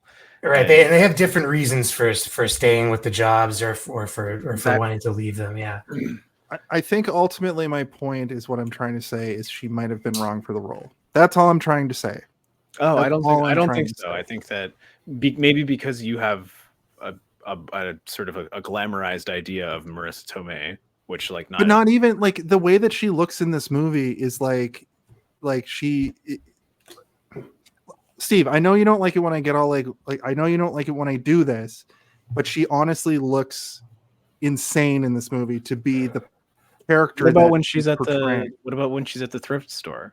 She still looks great. Okay. She just doesn't have makeup on. You know what I mean? I think that she looks like a normal person at that point. Like the glamour makeup is the stripper makeup, right? Like when she's in. Like I'm not trying to sexualize her when I'm talking. I'm not saying that you are. I'm just. Are you thinking that it should be somebody less attractive? Just somebody that looks more like they are in the downtrodden point of their stripping career. I mean, I think Marisa Tomei at 60 could go out and have a successful stripping career. You know what I mean? Like a 60-year-old stripper would be wild. Even the wrestler's not going to do that. I mean, Helen Mirren, am I right? 10 years ago, 15 I think years she's ago, 70 now. Anyway, I disagree with what you're saying in the sense that I think she's wrong for the role, but I agree. I also disagree. I think that for what they were doing, it's appropriate. And I think when she isn't wearing makeup, she does look her age. Like she looks like she's 40, and that's fine because she still looks beautiful. And Mickey Rourke's still in great shape too, right? It's like, I think if it was like Greg the Hammer Valentine playing the lead character, you'd want maybe him to look a little more similar. But these two they're both in like really good physical condition. Yeah. But they're tired. Yeah. I don't think seems tired to me. I don't think there's anything really miscast in this movie. I do think that there's some weird accents going on at times where like an actor will all of a sudden have an accent and then they won't later. Mickey Rourke's accent in this movie, for as good an actor as he is, it's kind of all over the place. Yeah, sometimes it's They're a southern supposed to be in accent, Jersey, sometimes it's- right? Yeah, It's like New what's going on Jersey. here? Yeah. They're in or Atlantic, or they're in the New Jersey. But his boardwalk. daughter as well. Like sometimes she has an accent, sometimes she doesn't. And then Rachel she Lee has a Cook's thicker, like yeah, she has an brand new. a thicker accent than Mickey Rourke does, and I'm like, I don't really know what the fuck's going on here. But I guess that what I'll say in the movie's defense is like, even though that's happening, it didn't really bother me all that much because the performances are still good. Like they're getting across all of the emotions that you're meant to feel, and I don't care that maybe the accent kind of wavers a little bit. It doesn't matter. It's like it's East Coast American. There's a lot of different accents that happen over there anyway. And he's torn between being a character and a real person anyway. Yeah, it makes sense. I'm from Halifax and I live in Toronto, and I have so many things going on. That's true. Yeah, sometimes you know what I mean. Sometimes I can't say a Russian my accent. R's. Yeah, so like, and also in Mother Russia. Yeah, I like also think- Mickey Rourke when he's in Iron Man 2, and he's like, "Bring me Boyd. I need Boyd. I need my Boyd." But anyway, I think that your point is valid, but I just don't agree with it. Is what I'm saying. Okay, thank you. Agreed. Yeah. Let's move on to. I'm a real George Costanza when it comes to Marisa Tomei. Also, I Yeah. think she's like Now that's de-aging this weird. This in is this also weird a thing way that I where think when she plays Aunt May at 60, I'm like, that's peak Marisa Tomei. I don't know. That's because why. you're aging with her. You're still attracted to her. That's a good point, actually. When they did those strip scenes, all I could think about was how stoked George Costanza would be watching that movie. George Costanza's like, oh my god, did you see the wrestler, Jerry? Yeah. Marisa Tomei.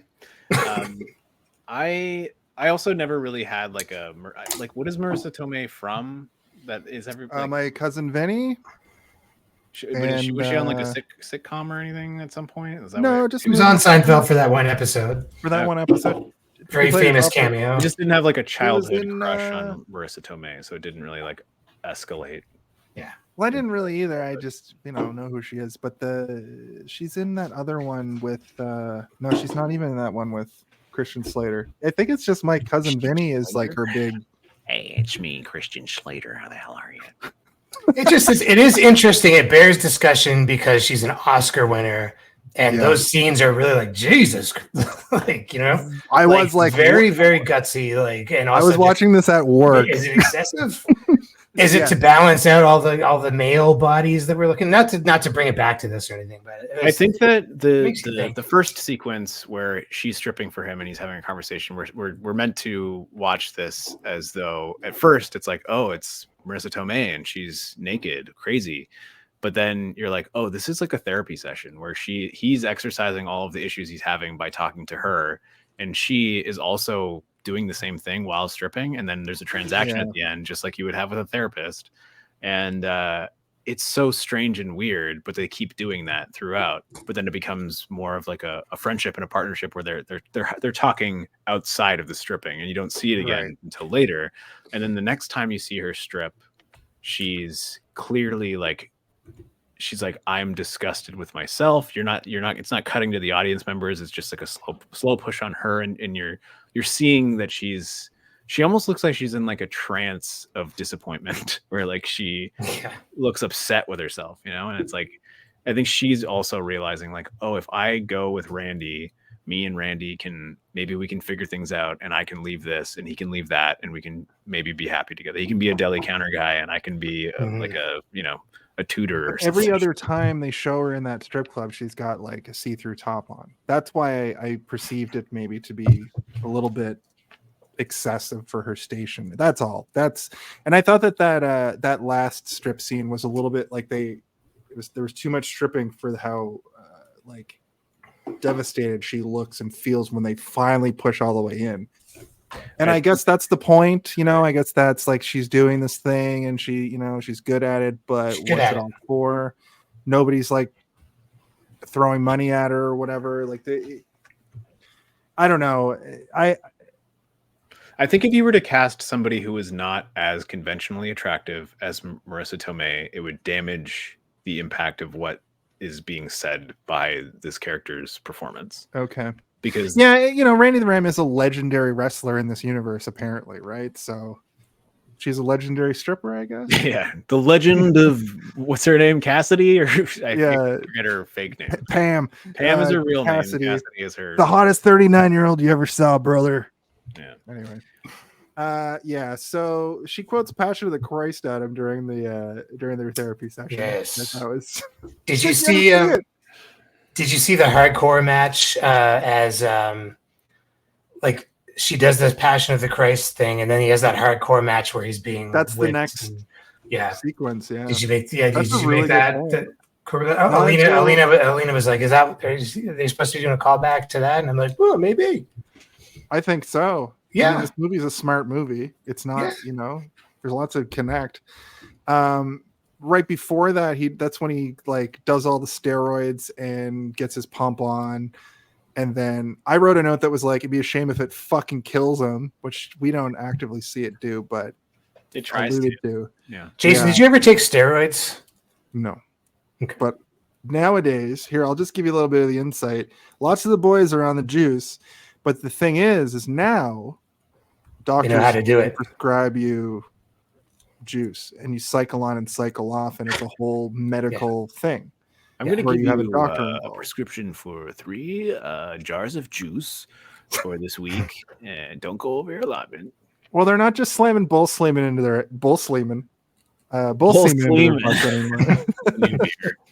our new Sleeman Bull Sleeman. Hashtag not an ad. The thing that I want to say about that though is lots of the boys are on juice, but it's widely accepted now because there's so much science that's gone into pushing that forward. So it's not like you're just going and buying HGH from a weirdo at an alleyway. It's not like it's not like buying like cocaine. Hello, sir. Meet me in the alley at 4:30 a.m. And then he's got a brown paper bag. But I think at this point, inject this into your anus twice a day. In 2008, the fact that the guy shows up with all these Chinese pharmaceuticals very much was still sketchy as shit because you didn't have a doctor. But there's the legality of it's changed because there's a lot of very legal steroids that you just need to get. There was also something about it that it didn't feel sketchy, right? Because they're in the communal gym changing room, and there's other people walking around in there. It didn't feel like a drug deal. It just felt nothing sketchy goes on in the communal gym. I understand your point, but what I'm saying is it doesn't feel unsafe. I know, right? Like it feels it feels almost clinical, like he is a doctor in a way. I would take anything from him and adjust it. You're like, listen, this guy's huge. He knows how to get you huge. He's huge. Huge. He's Dr. Huge over here. Yeah. Let me see. He's like, oh, I don't know, boss. It's like, let me see. And he looks like God himself. Yeah. Take it. Take what he gives you. Jacked and bald. Yeah. He's like, you're looking pretty big right now. Oh no, gee whiz. He just like googie. Well, this is the scene that you're referencing. Like he does gym tan hair. They go out to the store, the dollar store, and get some funny little gimmicks. I wanted to bring up that me and Jake literally would go to the dollar store and hit each other with stuff the same way that they're doing in this scene. I thought about us. Hooligans. We would have anywhere in the world matches where we would just wrestle around malls. And just around the city too. Yeah, hitting each other with stuff. When Owen Hart died, that we processed our grief by walking around, having a wrestling match home, hitting each other. Remember when the two of us put on luchador masks and wrestled in front of the entire staff of the Escape Games, and everybody thought we were actually fighting? Yeah, that's why I'm not allowed to wrestle people. You punched me in the top of the head, and I think the owner of the company was like, "Oh my god, is he okay?" I really sold that hit. I'm good, brother. I'm good at what I do, Jack. Before we move past it, I do want to say that it's like, again, like Jason, like you said, these ebbs and flows of heartwarming and heart-wrenching. As he's going to all these places, everybody likes him and knows who he is and what he's doing. And like the tan salon lady's like, "Hey, sweetheart, how the heck are you?" And she's like, "Oh, hey, Mickey Rourke, number 5, 11 minutes, it's on me." And he like goes and then when he's talking to like his hair dyeing person, his hairdresser, he's like, she's speaking another language and he's understanding. Yeah, he's just talking to her. Yeah. Mhm. I mean, she's speaking like half a different language and half broken English, but he's like, and he's drinking like a giant jug of like chocolate milk, but it's probably got human growth hormone in it or whatever the fuck. Probably just protein Yeah. drink. Yeah. Wrestler milk. Yeah. Wrestler milk. Fight milk. Husband, is he all Fight right? milk. Yeah. Milk and vodka and crow eggs. Crow eggs. No, they're That's parrot eggs. He always wants funny. his boy. Cro-Magnon eggs. Put Yeah. eggs into it. Boy. Anyway, the point being, he seems like he's a really likable and nice man, even though he is intimidating and scary looking. Yeah. A lot of wrestlers are that, except Michael Yeah. I Elgin. He's mean, a I've never short met guy a who wrestler who acts is like a dickhead. a prick to me. They've always been nice to me. So, and I've met tons He's of the them. only wrestler who has ever been a dick to me in real life, and then in the ring, and then shortly after that, it came out that he likes to tase women by pissing on them against their will. Allegedly. I don't know if that's hazing at that point. Yeah, that's what I'm saying. Yeah. It's just straight up sexual assault. So let's move on past Allegedly. Don't sue me, allegedly. piece of shit. I think it's on tape. Yeah, exactly. The CCW segment is next. He kind of talks over the match. After the match, we just see the aftermath of the match with Necro Butcher. And then we get this really interesting back and forth between him getting dealt with by medical and then seeing what led to that. And I'll just give a quick anecdote about why I don't really like watching like hardcore death matches anymore. My buddy brought over. I was it's eating disgusting. during this, and I had to stop. Oh eating. my god! Yeah, a buddy of mine brought over a deathmatch DVD from probably at the time probably about 10 years ago, and this was about 4 years ago. And we're watching through it, and it's fine. It's standard stuff, light poles and skewers to the head, like pretty hardcore shit. But the thing that rubbed me really the wrong way is this guy got fully concussed to the point that he had to, and then he won the match, like it was like a tag match, and then he had to wrestle another match because it was a tournament. And he's mid promo trying to cut this like promo, and he's so concussed that he throws up. That's when I was like, I'm done. I can't watch this shit.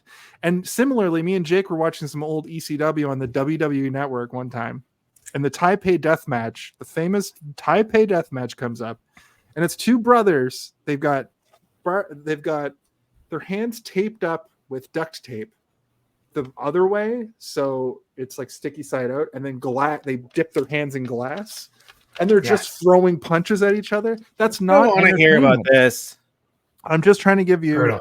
This is the part of the movie where I was like, I don't think I like wrestling. It's like I don't think I should be watching this. I started to like when after this match and they're like doing all this body horror stuff, and then he pukes and then he passes out and has this heart attack. I was like, I support this. Like, I started to feel like I shouldn't be watching wrestling. It made me feel like right seedy about it. It's like I felt like I was watching a circus bear. Like, Exactly. Yeah. he doesn't know better, but I do. I can't support. I can't watch wrestling anymore. This is terrible. They're killing each other. He's killing himself. The emaciated circus elephant is something that I thought of a lot during this. Yeah, I thought about the bears with the hands nailed to the bicycle or whatever. Yeah, Oh my god! So that's dark. Mickey Rourke. Yeah. That Mickey Rourke is a circus bear with his hands nailed to a bicycle. Yeah, I'm just an old circus bear. Yeah, I don't know what I'm supposed to do anymore. Gotta work the deli counter. I can't do that. I cut my own hand off and become a wrestler again, brother. But at the time, in 2008, this kind of deathmatch wrestling was all the rage. Well, it's because they had exhausted their gimmicks and they needed to just like go for shocking stuff. This That's level true. of hardcore was new at the It's time as well. disgusting. It's absolutely disgusting. CZW, Necro Butcher. Oh my god! I saw a CCW clip once where they used a weed whacker on a guy, and it almost killed him.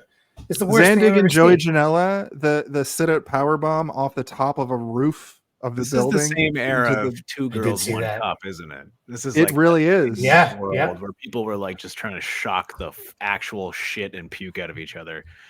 I hate it. I hate it. I even hate the guy's attitude where he's like, hey, so are you okay with this staple gun? You know, like I'll staple this shit out of you and you staple the Oh shit. yeah. Like, fuck this guy. Fuck that this guy. Yeah. That guy sucks. Necro Butcher. Talk He's a about Trump. He's a Necro Trump Butcher guy little now. bit. Yeah. Well, Necro Butcher. I was saying to Alina, I was like, my knowledge of that guy at the time. He's like one of these like bloody, like violent wrestlers, but he's an intellectual and he's actually really smart. You know, but the guy's a Trump supporter. And actually not either of those things. Yeah. No. He's now what he does. He wrestles as MAGA Butcher now. This guy. I was looking into this. Okay. Okay. Sorry. No, you go ahead, Jake. Well, just one more. Like in that scene, you have this guy who becomes a Trump supporter, and Mickey Rourke fucking hates Trump. He was he had a problem with Trump. He hates Trump anyway. He's been quoted as saying like he's a bitch, he's a fucking asshole. Because can I tell the thing? Mickey Rourke and Tupac Shakur were staying in one of Trump's hotels together. They did a movie together. So it was Tupac and Mickey Rourke, and they trashed a hotel room together. On purpose? They're like, fuck this guy. Yeah, they were partying. They trashed it. I don't think it was on purpose to disrespect Trump, but it was 1992. To hear Mickey Rourke tell the height of their careers. He goes, yeah, exactly. He goes, we did about $6,000 worth of damage, whatever. Yeah, I admit that. We trashed the hotel room. But then Trump sued Mickey Rourke for like $30,000 or something. And then said a bunch of slanderous shit about him. So he's got a personal vendetta with Trump.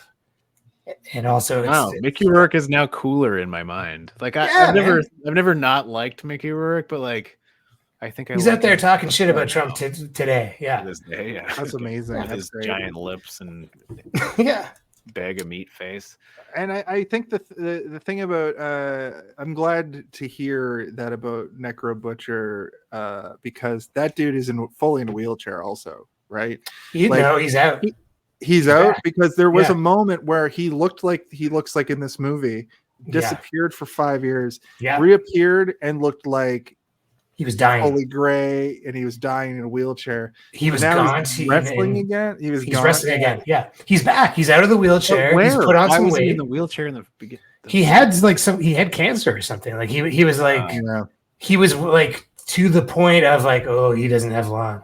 And now he's back and he's out there with a MAGA hat on, cutting people, stapling money to people's heads. Maybe it's the hat that gives him the strength. Take his hat. I think so. His MAGA hat.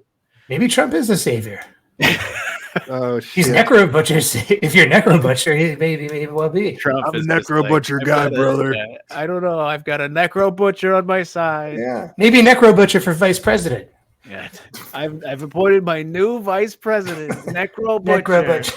Yeah. Vice President Butcher.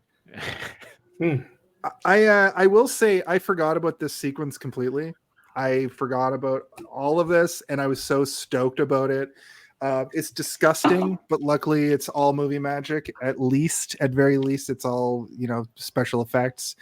But I love it so much because it's such a great representation of the state of not WWE in 2008. I remember CZW being around and thinking then, oh man, I'm missing out on this thing. And then I would download a clip off, like I've torrent a clip or whatever and see some of it and be like, this is like, I like hardcore matches, but this is fucked up stuff like that I can't even like stomach. It's like a snuff film almost, like a snuff film, exactly. And this match, the Passion of the Christ, it worked snuff. Yeah, it worked snuff. Oh my god, you just coined a phrase right there. It worked snuff.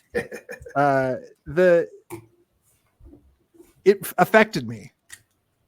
And it wouldn't have affected me when I saw this movie for the first time in 2008 because it was very much as much as I was a fraidy cat for horror at the time, I would have been like, yeah, that's what wrestling's like right now, whatever. But to be reminded that in the late to mid 2000s, the fact that the movie ends in ROH, I forgot about that too. That fucking blew my mind. Canonically, CM Punk and Seth Rollins are backstage at that show. If you think about it.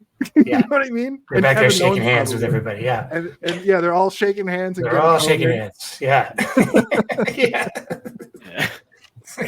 With a boneless chicken breast. 2 big chicken breasts. I'd like a couple of those with a brain attached. But I loved this sequence. I love this scene. I like how they did the back and forth. But unfortunately, we get that Sting sound again. And my favorite wrestler, yep. And after he's taken care of, he stands up and he gets dizzy. He grabs his left arm and he pukes and fucking wakes up in a hospital. And the doctor basically says verbatim, if you do one more rammer jammer, you will die. Can we also talk about the fact when he first wakes up, he's confused as fuck. And he's like, he's trying to pull everything out of his That's nose. A trope, though. Yeah. It is a trope, but the people who are trying to calm him down are just like, calm down, calm the fuck down. Nurse, can I get some help over here? Get some help over here. This guy's jacked. Nobody in any way is like, you're in the hospital, you had a heart attack, just chill out. We're here to help you. Everyone just keeps telling him to calm down. Yeah. If there's anything I know about like a meat-headed man who is in like a fight or flight mode, never tell them to calm down. You need to explain to them what's going on. Yeah. Because nobody's ever told to calm down and they calm down. It never works for anybody. Calm down. Calm down. Okay. We'll do what you say. That's like going like, don't cry when somebody's already crying. Stop crying. It is crazy. Like whenever a wrestler gets injured, the people at the ER have to deal with like a huge, oily, sweaty guy who smells like coconut mist and blood. He's got imagine the Big Show thumbtacks like stuck in his thighs and his butt and stuff. Yeah, this guy's got so many thumbtacks in him. Yeah. Imagine the Great Khali all concussed, he can't fit in a gurney. Yeah. The Great Khali, Steve, if you don't know, is this Indian megastar wrestler who's literally I did a voice thing about. Oh, you did a thing about him? Yeah. Can't wait to see these, dude. I'm so fucking stoked. I'm kind of excited to show them to you, but I don't know when they're coming out. But I gotta go to the bathroom. Okay. The Great Khali P, am I right over here? Heyo, he's peeing again. I think that it would be insane to have a Randy the Ram in that situation, like you said. But as the wrestlers get bigger, it gets scarier. Yeah, I think that in any situation, a bigger person is always scarier, no matter what the situation is. Unless they're like protecting you from smaller people, then you're like, hell yeah, this person's bigger. This is going to be great. Any other situation, even if it's non-violent, is like slightly more uncomfortable or frightening if a person is big. I can tell you like a story about when I worked at Chapters, the bookstore, for a couple of years, and there was this man that would come in all the time, and he was really, really big and intimidating looking, and he had like face tattoos and arm tattoos and stuff. And I eventually learned that he was a member of the Hell's Angel Motorcycle Club. And I, didn't really have any reason to talk to me. I didn't have any reason to talk to him. So but he would come into Chapters all the time. And then one day he came up to me, because I guess I was the only one around, and asked me for a specific book, and I started helping him. And I realized this guy was like the nicest man to ever live. And then like I spent maybe like 45 minutes helping him find books, and most of them were just books he wanted to read, but then a couple of them were like photography books about the Hells Angels. And I got them, and he's like, see, look, here's a picture of me. And I was like, holy shit, that is you. That's fucking cool. And it was a really nice experience. So, I mean, I guess the point that I'm trying to make is that I was scared of him, and then at the end, I wasn't. He was nicer than most of like the elderly women that would come in and be like, "You little fucker, help me find this romance novel." Less potato salad, more potato salad. Yes, the potato salad ladies were the worst, and I think that moment in the movie is, I don't know, is it good? Yes, I literally wrote down this the potato salad, or this sequence with the doctor still, because this sequence with the doctor, I wrote, Mickey Rourke is such a good actor, man. I actually wrote Nicky Rourke. I think that was a typo. That's the You actor, think? right? That's the actor who played the doctor, right? You think? You think? Yeah. And he uses the CZW payday to get his home back, and that's when I was like, oh, he did this hardcore match because of the payday, Right. you know, which is sad. Where did all his and money then- go from Madison Square Garden? I want to know. He has action Cocaine. figures. Is it Human Probably up his growth nose? hormones. Mm-hmm. Probably up his nose. He lives in the United States. Anytime he goes to the doctor, it's fucking $100,000. It's just interesting they never mentioned drugs. I guess they had enough on their plate with all the. I think that in Yeah. this movie, like, we're meant to sort of make our own assumptions as an audience, and like, Right, you're just kind of meeting this guy from whatever they want to show think you. the idea of like looking onto a life that is completely crumbled and living in a space where you're still trying to make something of yourself, even though you're technically past your prime, is very relatable to a lot of people. And you can insert your own troubles and shit that exist in your life into what his life was to be able to fill in the gaps of what happened. So we don't need to have that because we can put it there for ourselves. Right. And even if you had the best life ever, you can also make those assumptions, and you know, those people are probably going to have like a way more basic and dumb sort of explanations, like, oh, he probably just did a lot of crack cocaine, I suppose. Yeah. Well, I mean, it is based off. It is largely based on Jake the Snake Roberts, and he did do a lot of crack. He was a crackhead for like 30 years. But yeah, I mean, the point that I make is like, we can insert our own troubles, our own problems that we've had in our lives to fill in the gaps. We don't need to have it explained to us. Yeah, but we do get that we do get another little uptick of emotion where he just wakes up after having his heart scare, and he's been around the house for days or whatever, and he's like, hey kid, you want to play this Nintendo game?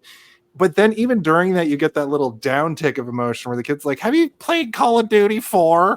And he's like, what about WrestleFest 92? I also, when I I don't was know, this game sucks, and he kicks his ass at Nintendo.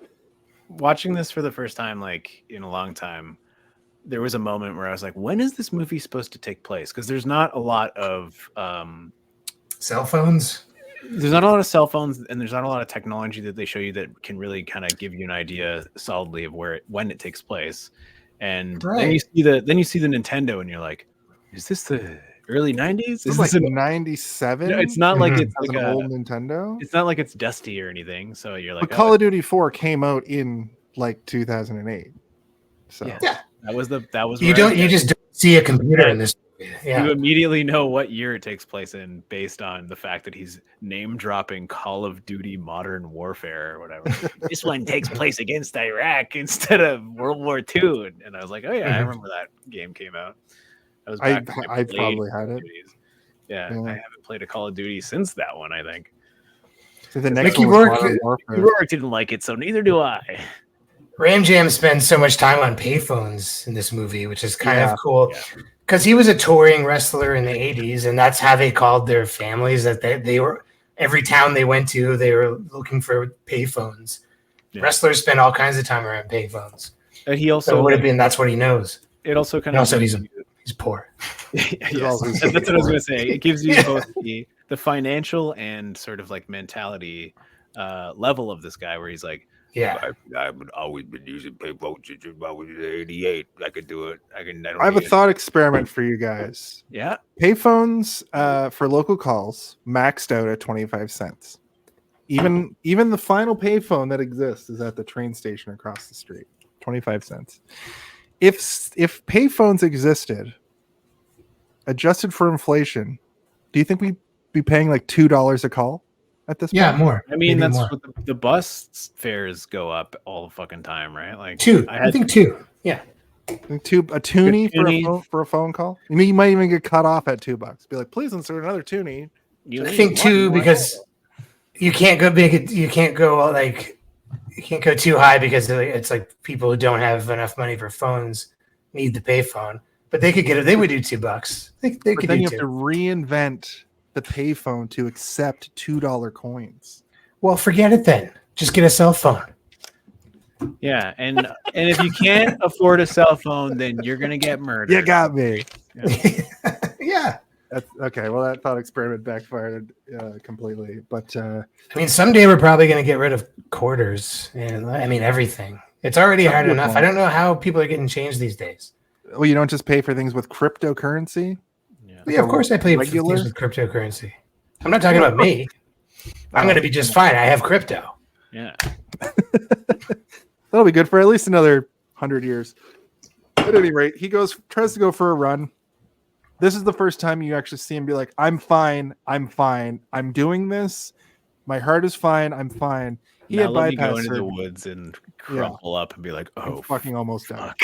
What the fuck? But also, So he like, goes- the fact that he goes for a jog makes me be like, oh, he is like not just strong. He also is like cardiovascularly like exercising as well. Which I'm like, okay, so maybe Wrestling is all cardio. Wrestling, good wrestlers, even though they look like that, but they can go because of cardio. And the thing is a lot of great looking wrestlers have come and gone because they have 4-minute matches. They get blown up, which is a euphemism for losing your breath, and their career is dead in the water because they can't go. So that absolutely makes sense that this guy has a legendary ability to be cardiovascular, but that's all tied to your heart as well. When I saw him go for a run after how long has it been? A couple weeks. you don't really know, but like he peels off the bandage and everything, right? And you see that it's healing, but it's not healed fully. Yeah. It's still kind of raw and like, oh man, this is another thing. Like I said, I was eating during the gore match. It's a disgusting movie. Yeah, and then gross. like I was like, okay, the gore match is over. I can start eating again. And then he peels his bandage off, and I was like, oh, this is grosser than the fucking because it's got like the yellow pus dot. Like it's just so gross. This director, you can't eat any of his movies. That's true. The whale. The trilogy is Even the ballerina movie. I was like, whoa! Yeah. And Requiem, and it's all just disgusting. Yeah, Yeah. he likes gross stuff. Yeah, and you get him in the woods, and he's having his private moment, and like that's kind of this movie is just a lot of private moments, right? Like you never really see him express emotion except for when he's rejected by Cassidy / Pam.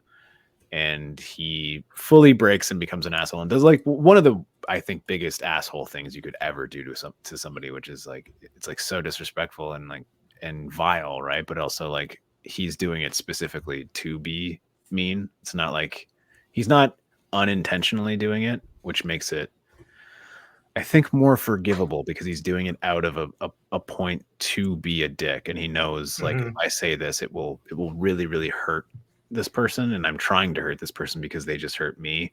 Whereas it's childish. Yeah, whereas if somebody was to do, you're right, it's childish, and like there's something in me that is more willing to forgive somebody for being childish than to forgive somebody for who just acts that way, like as a go-to reaction, right? Like he's never been mean to her, not even once, even when like he kind of had the opening to be. He does the same thing with his manager. He does it with everybody. Anytime that he's mean or rude or aggressive, it's always in some capacity desered. Like he's fighting. That makes it tough. It's tough because there's a lot of guys are like that. We go, I'm a guy. I'm childish a little bit. I didn't know any better. So I have like a pretty low tolerance for that kind of excuse in real life, but in the case, it's a fucking movie. It's a great performance, and I get it. Ironically, I think a lot of wrestlers are kind of like that because a lot of this is about masculinity too, right? And just but here's some insight I'll give you about wrestling. People who train other wrestlers essentially want you to run away and join the circus. That's right, and that's what wrestlers do. Okay, they want you to be all in. You're a wrestler now, and Randy the Ram absolutely exhibits that. That's sort of like, brother, I ran away and I joined the circus, and this is what I do now. And when he tries to be, it's prison as well a little bit. Like when he tries to reacclimate to the real world, he just cannot. He can pretend to, he can emulate. Yeah. But the second things go wrong for him, he gets PTSD and has to sleep. Yeah. Or the military as well has to sleep on the floor of his hotel room for, that's like old wrestlers talk. Yeah, they all feel like that. Like, I couldn't adjust to civilian life. That's what he's going through here. Yeah.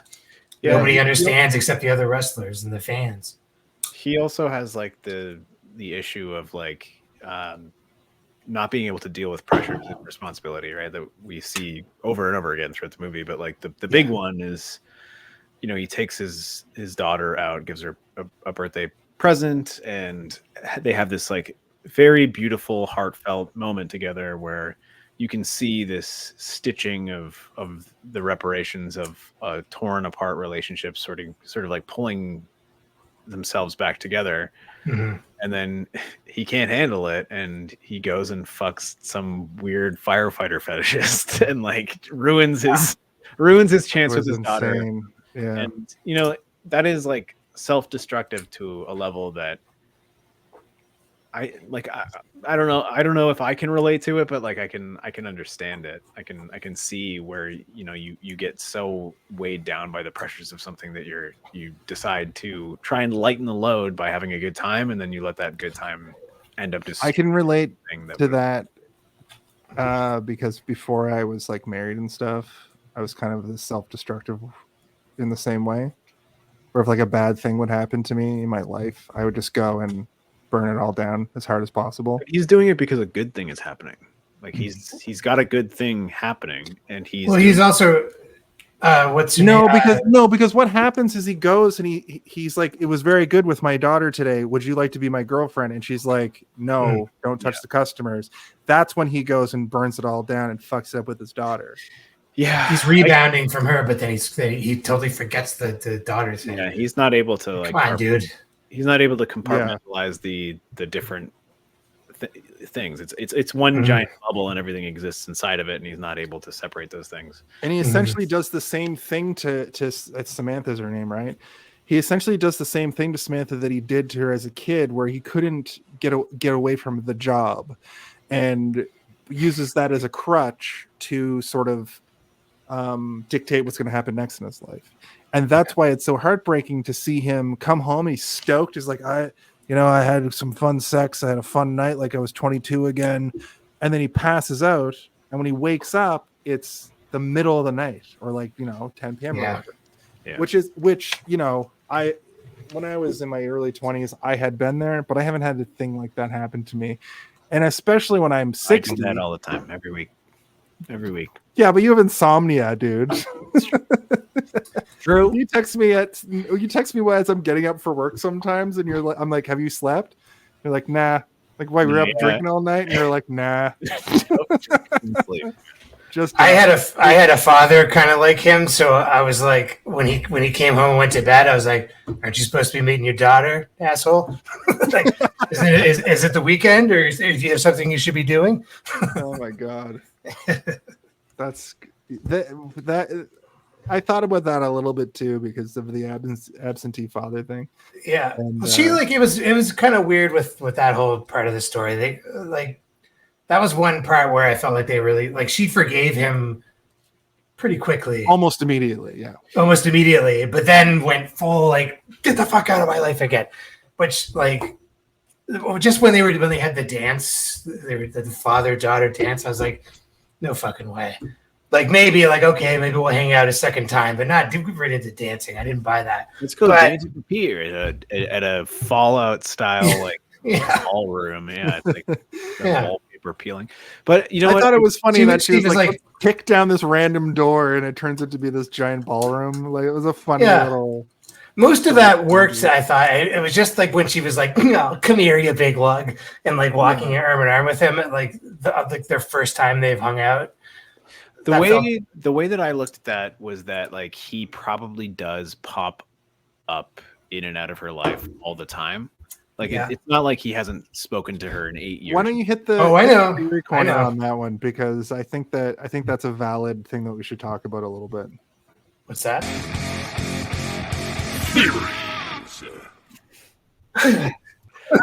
So what I propose in this discussion is that this I isn't can like still hear you. I'll be right back. he hasn't vanished from her life for the entirety of her life. Yeah. She has him in her life popping up Mm-hmm. every once in a while when he feels like he's ready to talk to her, when he feels That's exactly how I read it. Yeah. where he needs to talk to her. So the idea of her accepting this apology when he's trying to make a grand gesture is not necessarily unthinkable, like him grabbing her to dance with her in the ballroom of like a beachside again, like salt stained nasty menu that he broke into. It's almost like I can imagine this sort of thing having happened time after time again, not necessarily them ballroom dancing in here, but just the like something. We're together again, and then another. And I grew up that way. Like I from her point of view, and her hyping it up, and then him saying, "Let's go to dinner on Friday, 7 p.m. or whatever," and then and her, this is the last straw for her in reality. Like this is the last time he'll ever see his daughter, because if theorists are to be believed, he may have died in the ring. He may have died right after the wrestling match at the end of this movie. Yeah. It's meant to be explosive, right? Like, and she is. Yeah. She's done. She's done. When you see her for the last time in this movie, she's throwing shit at him and like, exploding. We were watching that. We were like, this is the most like, this movie's not very melodramatic for the most part. It's like, it's very realistic and stuff. And then there's this melodrama with the daughter. But then I was like, well, but she's the daughter of a wrestler. Of course, she's dramatic and emotive and expressive. It's in her genes. Wrestling families, they cut promos on each other all the time. It was wild when she picked up the glass and she threw it and it smashed on the wall, and then she picked up the other glass and she threw it and it smashed on the wall, and then she picked That's up what a wrestler would do. She picked up the chair wrapped with barbed wire and she started like smashing with it. Exactly. And I was like, oh my god. Yeah. And she gave him a stone cold stunner and tossed his ass out of the house. Be like, oh my god, I can't believe it. This is unprecedented for this family. Yeah. She probably became a wrestler after that. Family had a family. Yeah. That's what I'm saying. The wrestler too. And follows his daughter meeting all these old people. This is still theory corner, so this works. Meeting all these old wrestlers who are like, oh, your dad, he passed away, but you got to carry the torch. And she becomes the most famous women's wrestler. And she's basically it's based off Becky Lynch's. Before that happens though, like she hits him with a barbed wire chair in the living room and he falls down and he's grabbing his face and you hear and the door bursts open and it's the Ayatollah and he's like, Wait a second, was that the Ayatollah's music? Was We Will Rock You? Yeah, and he spears her into catch that. Into the big it was like bing bing ding ding ding ding ding ding ding ding ding ding ding ding ding ding ding. Yeah. Ding ding ding ding ding ding. Yeah, it was like snake charming music. Yeah. Simultaneously to this, though, Cassidy has a bad night at work. Not even Randy can do the dance. Wait, we have to talk about the firefighter fetishist. Oh yes, a little bit. It's so weird. It's such a strange. This is like a comic book moment. Yeah, like so. Darren Aronofsky, his movies are very stylized for the most part. This movie, not so much. And that moment feels like the most stylized. Like it almost feels like a comic book villain. It's very zany. It's so like he looks down. He's got firefighter boots on. He wakes up. Oh, buddy. Oh, boy. But the bed sheets, the curtains, the wallpaper, there's paintings on the wall. And then just to throw everything to the wind, they're like, also, she's got a fucking ferret. So she's insane. I love that. Like he looked genuinely frightened. Like he looked scared. Yeah. It's like, I gotta get out of here. It was he was at his most in peril in the whole movie. What helped me with that? I just recently watched like a video of a guy on YouTube. It was like a British show profiling a guy who has sex with cars. Right. and he's one of these. Yeah, this was a different one from the one I remember, but it was just a guy being like, yeah, that's right. I love cars. And while they're talking to him, his whole house is car posters everywhere. And I was like, that's like pornography for him, right? Like those are. Yeah, it would be like going into someone's house and it's just like wall to wall, like naked. Yeah, women. Like, exactly. Guys, So that was fresh in my mind when I saw this fireman woman. My dad has a Spider-Man room. Mm. Well, your dad probably wants to fuck Spider-Men. Or just spiders. Oh. Or just... Spider fetish. Well, that fucking that's gonna be it for us tonight, folks. Or just spiders. Theory corner, your dad has a spider fetish. I'm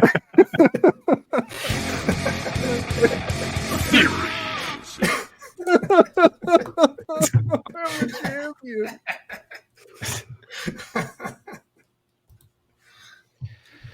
All right. Like the belt is your safe word. Like, the weirdest thing to me about that moment is that she finds him in the bar. She knows who he is.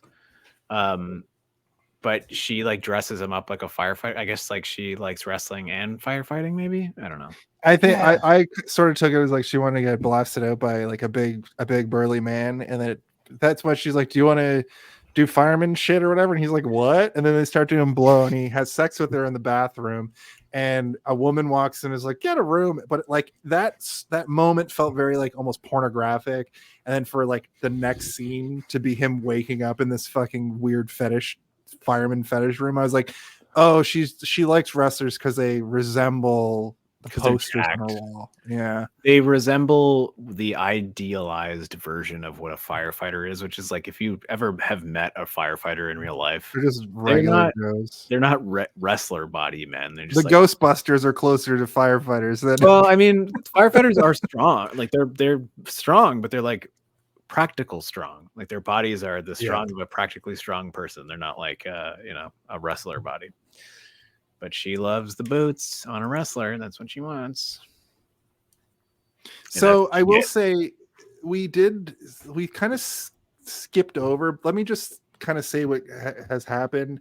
We do get the scene where they go out on a date because he goes in there and he talks to her about the stuff. She's like, "We come pick out a gift with me." She agrees to do it. We find out her name. Cassie's name is Pam. They go on the little shopping date. It's very cute. They go for a beer. We get to hear Round and Round by Rat. And then we listen to these weird old Gen Xers talk about how the 80s had the best music and Kurt Cobain was a pussy and changed it all, blah, blah, blah. Which is like, shut up. That was a little... Shut the fuck up. But you didn't like when Mickey Rourke said, "And then that pussy Kurt Cobain." I didn't like that at all. I hated it. Those guys don't care about Kurt Cobain. They don't talk about Nirvana. They're like, what?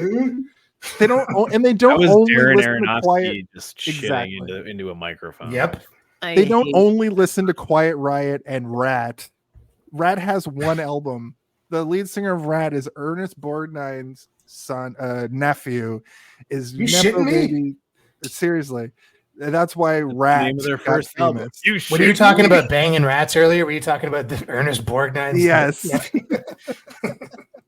That's a funny connection too. The fact that there's a scene with the band Rat playing. Yeah. After right before he bangs a rat. Well, anyway, she's not a rat though because she doesn't really know anything about rats. R. Phillips, hold your tongue. Sorry. Just because MJF says it doesn't mean it's okay to say. Yeah. I know. I'm no MJF. Anyway, they have a kiss. It goes bad. She freaks out. Randy the Ram. Then this is the scene where he tries to serve customers. We find out his name's Robin. Then we get that scene. You know what? You don't meet a lot of Robins that are men, and you know what? I like the name Robin for a man. Rob Murray. You want to hear a story about a person named no? Fuck. If it's safe for work, yeah, but if it's some kind it's not. Well, it is, but it's if I don't want to disparage that man's name. We knew a kid that we were in our friends group in junior high who had like come on, the worst life. He had the coolest older brother and the coolest older sister. We heard. he was not as cool as his older brother and older sister. But we were friends with him. So what does that say about us? Because he was fine. Sounds like maybe you guys did some really bad things to him. So I'm gonna say you weren't. No, No, we no, didn't no. bully him. We were not the ones bullying him. We were the ones No. being like, "You are our friend." He did not I'm bully- laughing because you're talking publicly about Rob. God, you're saying his full first and last name, and we haven't had contact. on our highest No idea. rated episode ever. He'll never see this. It's fine. And if he does, he might think it's funny. Who cares? I don't Well, care. I don't know what you were going to say. I mean, you haven't said anything yet. So I don't have any particular strong memories about him. Okay, fair. Just that he might kinda be looked- worse than even what I was going to say. Yeah. But anyway, we actually. I'm curious cute. now. But well, let's just. I'll tell you about it later. It's not that bad. I'm curious too. I'll tell you immediately after the show. I will tell you guys the story I was going to tell, but I think that it crosses the line. It's not even that bad. Anyway, Randy the Ram tries his hand at serving customers. His name is Robin Lull. Then we get that scene where the camera follows him down, and the faint cheering is so raw and good. He's pretty good with the people. I think he's having great so much with fun. people. He's not just pretty good. He's great, man. He's. And I wrote. fucking- So I had a weird memory thing where I thought that his freak out happened in this part because when they focused so much on him using that deep fryer that I thought It's him a- having fun, a he meat forgets. slice, not a deep fryer. No, the deep fryer part during this first the good deli counter. Right, I thought the deep fryer explodes when he forgets what he's doing. And He the was deep gonna fryer like shove his hand in the deep fryer, like. No, just it explodes while he's having a good day and it fucks up his day. But that doesn't happen. He manages not to mess up the day, right? And then he gives his daughter the present. She's moved. They go to the boardwalk. Mickey Rourke is so good, was something I wrote. He tells his daughter not to hate him. She's grabbing his arm, and that got me a little bit. I got emotional during the sequence. We already kind of talked about it. They do a little light B&E, and they have a dance. It's very sweet.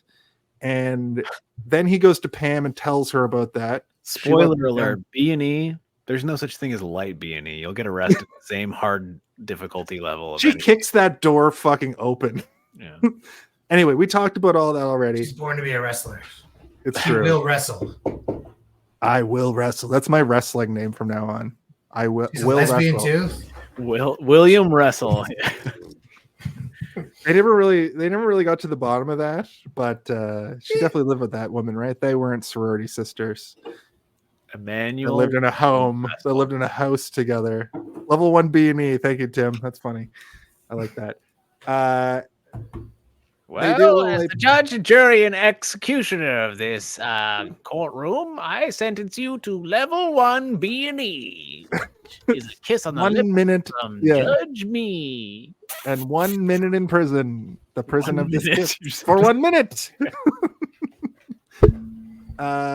Anyway, this is after all of that. Pam lets him down easy, but not so easy that it doesn't turn into what you guys were talking about earlier, where he slaps down some money. He's like, with tears in his eyes. This is Mickey Rourke is great because he's like, well, whatever, do your job, honey, and slaps down some money, and he's like, give me a lap dance. That's what you do anyway. And she's just like, It's gotta go. heartbreaking for both of them in like Yes. a really, really powerful way. This is like visceral. this is one of the moments that makes this movie a real like banger in my eyes. I wouldn't say a banger, but I'd say like a movie that you can watch for reasons that are more poetic than just what's happening on screen. It's pretty real. Like that's how those characters would work through those feelings. Like, but it also I couldn't have written that better. It's so universal in the sense of like any emotion in that scene can be felt from both characters from different people watching it. Yeah. I've felt the same feelings that he's feeling in that moment, and I felt the same feelings that she's feeling in that moment, and I universally understand what's going on for both of them, and it's like super you powerful. know how they're both feeling. Yeah, exactly. Like, you know that she's just got that wall up of like, when she's like, I'm a stripper and you see me as a stripper and I've got kids at home, they've already connected on the fact and had a kiss on the fact that their lives are very similar. They're both kind of at the end of their careers. They both have kids. He's trying to like reconnect with his daughter. she's trying to like make a better life for her kids, which there's that segment I've been wanting to do on this show that we don't have a sting for, but it's called credits, and like they just kiss there and the credits roll. Like that movie's fine, and there's no drama. The last line is that pussy Kurt Cobain ruined everything. Then they make out and end credits. Credits. Balls to the wall. Plays Inagata DeVita and Balls to the Wall at the same time. Yeah. Perfect. The perfect unity. Um, But no, that's not what happens. No, He goes and bangs rats that night. Yeah. He tries to go home. I just want to like once again reinstate how well done that sequence is. I don't think that we appreciated it enough. That sequence of them both feeling different emotions at the same time, and us as an audience being able to completely decipher exactly what they're both feeling and feeling it in our guts and our hearts and our chests. It's potent, man. The performances are amazing, the editing is amazing, and even like the background acting of just like the bouncer, you hear him being like Ram, get the fuck, and then Ram is like, right. You want a drink, brother? And he's Do you like, want a drink? I'm Want me to buy you a okay. drink? Yeah, I'm glad you brought that up because that was a good little. I almost said fun. It's not fun. It was a good little like touch because It was real. he's on a tear, right? But then he drives home, like, okay, that's the end of my day. But then he immediately backs out of his and goes looking for trouble. And he goes to like another wrestling show and watches it, right? Is this that part? And he's watching the show crying because he's like, I want to get back in that ring. And I think during that we see D'Lo Brown is in the ring because he does the frog splash and the head wobble. He would have been on the indies at that point. Oh, yeah. And preparing for his return to WWE for 8 seconds. I think he came back for like a minute the next year. But My cat just shed a whole whisker. That's not good. That's bad. Eat it. I gotta go.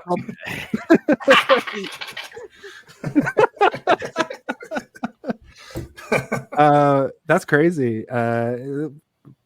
Get well soon, Poppy. There might be a gas leak in here or something. I think we all have gas leaks around these parts. But fuck. I have this thing where my notes, like I can't go up anymore, so I got to keep refinding where I am in my notes. But he goes to the match. He goes backstage. He meets R-Truth. He gets R-Truth to buy him a drink, who disappears from the movie after that, by the way. I was disappointed not to see him at the club. I mean, He's with that. I was hoping they'd be together. Yeah, doing the K quick dance. Yeah. this is the difference between you two and I. Is like I was like, okay, whatever. Like that is a wrestler. No, there's He's famous. He's a champion in WWE like today. Yeah, he's a tag team champion today. He's like 50 This is a years prestige old. movie, man. Not everybody who went to go see it was just wrestlers. You got old ladies seeing this tearing up. Like they don't give a fuck about that. That's a good right. point. That's a good point. My grandfather saw this movie and said it was a good movie. I remember him saying like, "Have you seen The Wrestler?" I was like, "No, I haven't seen it yet." And he's like, "It's quite good. You should watch it." And I did, and he was right. So he goes to the party with some rats. It's a nice little slice of life there. I like that. Yeah. I hate that I wrote this now, but I wrote cocaine and whores. And then he wakes up in a weird. Jason, you need to vet your own notes before you come on this show. Sometimes it's No, I think it's funnier when I write them sober in the middle of the afternoon and I read them after I've had a couple. Anyway, he wakes up in the firefighter bedroom. I did like the rawness of them having sex in the bathroom and a regular person walks in because the whole time I'm going, this is just a bar bathroom, guys. This isn't like you're not even in a stall. I was also like, what bathroom was it? Was it the men's room, the women's room, or was it a universal bathroom? Because they are a man and a woman just fucking in a bathroom, and a woman walked in. So I assume it's the ladies' room. Like he went into the ladies' room. It's not cool. Whatever. No, that was. Come on. It's a low. He thought in his head it's a high point, but it's a low. It's almost rock bottom. Yeah. Luckily, there's a mysterious absence of cell phones in this movie, so nobody. Yeah. Nobody. If it was now, the person would walk in, pull their phone out, and then another person would come in and pull their phone out. Yeah. And those two people with their phones would start fighting each other with their phones out. And, and Randy the Ram would have his phone out. And she'd have her phone out. Yeah. It's it's Squibbity bad. Toilet and dunk her head. In the Skibbity Toilet would play. This is when I wrote that right before this, he comes home. You notice when he sits on the bed and smiles like, ha, still got it. Yeah. Passes out and wakes up, and it's the middle of the night, and you can hear it like hailing. Yeah, he probably thought he could go to bed and still make dinner, and he fucked up. I've been there. He probably got home at like 11 a.m. But in my current age, I can probably still get up for 4 or 5 p.m. But he clearly wakes up at like 10 p.m. He doesn't have a cell phone. This guy doesn't have a cell phone. Lives in like a Days of Future Past or whatever. Like he has like a crow that caws at a certain time of day to wake him up, and the crow is off duty that day or some shit. He lives in a trailer park. I assume there's crows there. Come on. You guys ever seen a trailer park? They're full of crows. I know. Everything I know about trailer parks comes from Trailer Park Boys and Bride of Chucky. So and The Crow, the movie The Crow. And the movie The Crow. No, that's and all lives. Weird. I went to some sleepovers at trailer parks in my time. Hell yeah. The very trailer park that the first season of Trailer Park Boys was filmed in, I camped in that park as a boy. That's right. That's my bucket list item off the list. We have going off early as a boy. You I was like, it was your very first bucket list item. You're like, before the phrase was even coined by Morgan Freeman or whatever. And you look right at home in a trailer park with that belt. The one made of paper and Sharpie. Yeah. And that's the bottom line because Jason Phillips said so. What? I don't know what shoulder to put it on. What? I want to just say that we have a new WrestleMania record. We have 14 viewers right now. This is our highest views count we've and ever now that had. you said it, it's going to go down. Well, it's going to plummet to 9. What? Also, Worldmind bet me $20 I couldn't hold the belt the whole time. Low key earlier. I see. But you took it off already, like a lot. Shut up. Don't tell him that. He wasn't watching the whole time. What? I didn't say anything. What? That said, we have the sequence where he goes over to the house, tries to knock on the door. Rachel Lee Cook's wife is like, "Fuck you." Every time that he goes to the door, she gets increasingly girlfriend, I think. But like, also the movie doesn't make it clear, so you're just kind of like, yeah. I want to know more about this, but I don't know. No, I mean, he's like earlier when they're in the thrift shop. I think my daughter's a lesbian. I think she might be, LGBTQA plus, if you know what I'm saying. And the stripper is like, well, stripper me timbers. Who gives a fuck? Whatever she says. I can't remember. I think that's it, yeah. Yeah. And then, she says stripper be timbers, and then the scene cuts to him fucking banging rats. Sorry. But he wants to buy her like a lime green, like a baseball. What do you call that? Like a Letterman jacket, almost like a track jacket. Like it looked like wrestling tights. That's It has S for Stephanie. That's why I thought. It was cool. Exactly. The S and the green. He's like, I think this is pretty rock. I thought what he said it's S for Stephanie, and Pam looks at him like, "This is mentally challenged." I thought that was also, it. The thing is, though, nowadays that jacket, like the Squibbity Toilet Gang, is looking for that jacket. They want it because it has an S on it for Skibbity, and it's green. And it's green. It's green. Anyway, they have a. What does he buy her for real though? He's like, this isn't your actual. A pea coat, a really nice jacket. Actually. Oh, he bought both of them, right? Yeah. Exactly. Yeah. Because earlier, like we did kind of gloss over that because we talked more about their like actual boardwalk part, but he like presents it and she's like, "This is goofy, Dad," and he's like, "Just kidding. I did the thing that my new girlfriend wanted me to do," and she's stoked about it because she seems to be. Because there was that scene where she's like, "What kind of daughter do you have? Is she punk? Is she goth? Is she emo? Is she rock and roll?" It's like, shut up. This is not how people talk.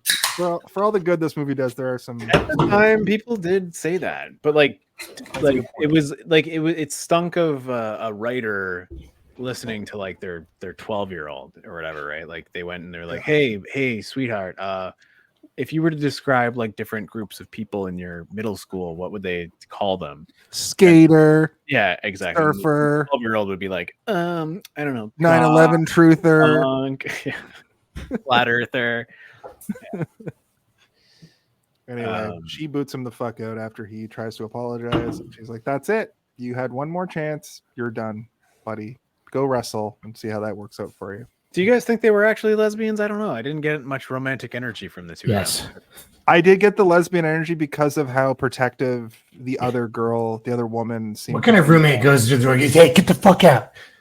You've broken her heart. You know, they love her and they love each other. Yeah. I would do that for either of you two, and I'm not in love. You do with that for either. me? Yes, I would do that. For you. I think that would be a little out of line. Maybe Like, 6 times in my life, and I would still do that for you. I go, Steve, did you just curse out my dad and slam the door in his face? You don't know my dad. You don't know me that well. That's a very bold move. Well, I mean, you seemed upset, so I wanted to make sure that he was not here when you're trying to. I can say I'm a grown man, Steve. I can take care of myself. Thank you. But All just right, the same. well, I guess I'll leave. Ding, ding, ding, Would you? ding, ding, ding. I'll go through the back door. Whoa, shit. Okay. The lesbians are in the movie, not in this podcast. Jesus. But yes, Randy the Ram decides to return to the ring.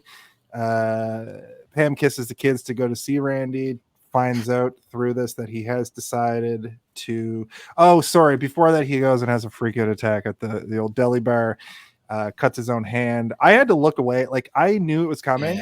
Me too. Yeah, where they show it and he's cutting. This was one of those moments where they keep pumping it up a little bit too hard, where I was, I wasn't eating anymore at this point, but I was like, oh god, I went like this. oh god.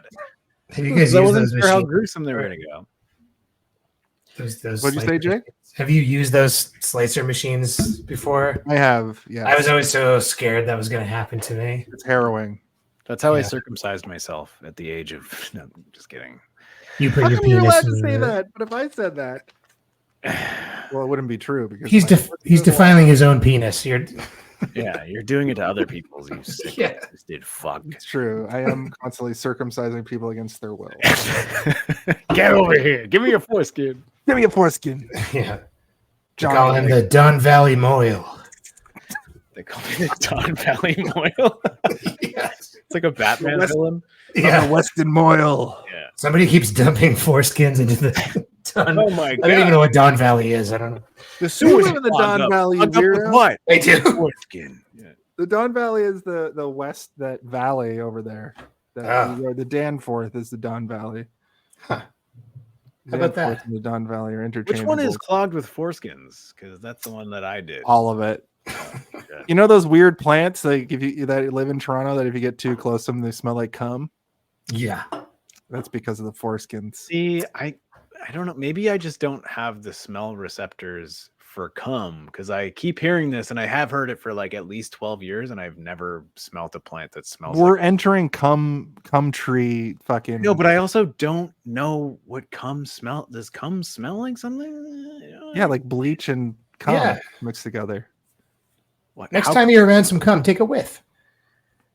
What are those trees? I'm gonna look it up. Someone space get it. Cum to me. trees, the Cum cum tree. plants. Every spring, I know they're very cum. No, we hear about it. I used to live like right near a bunch of them, and I'd be like, "Ugh, cum."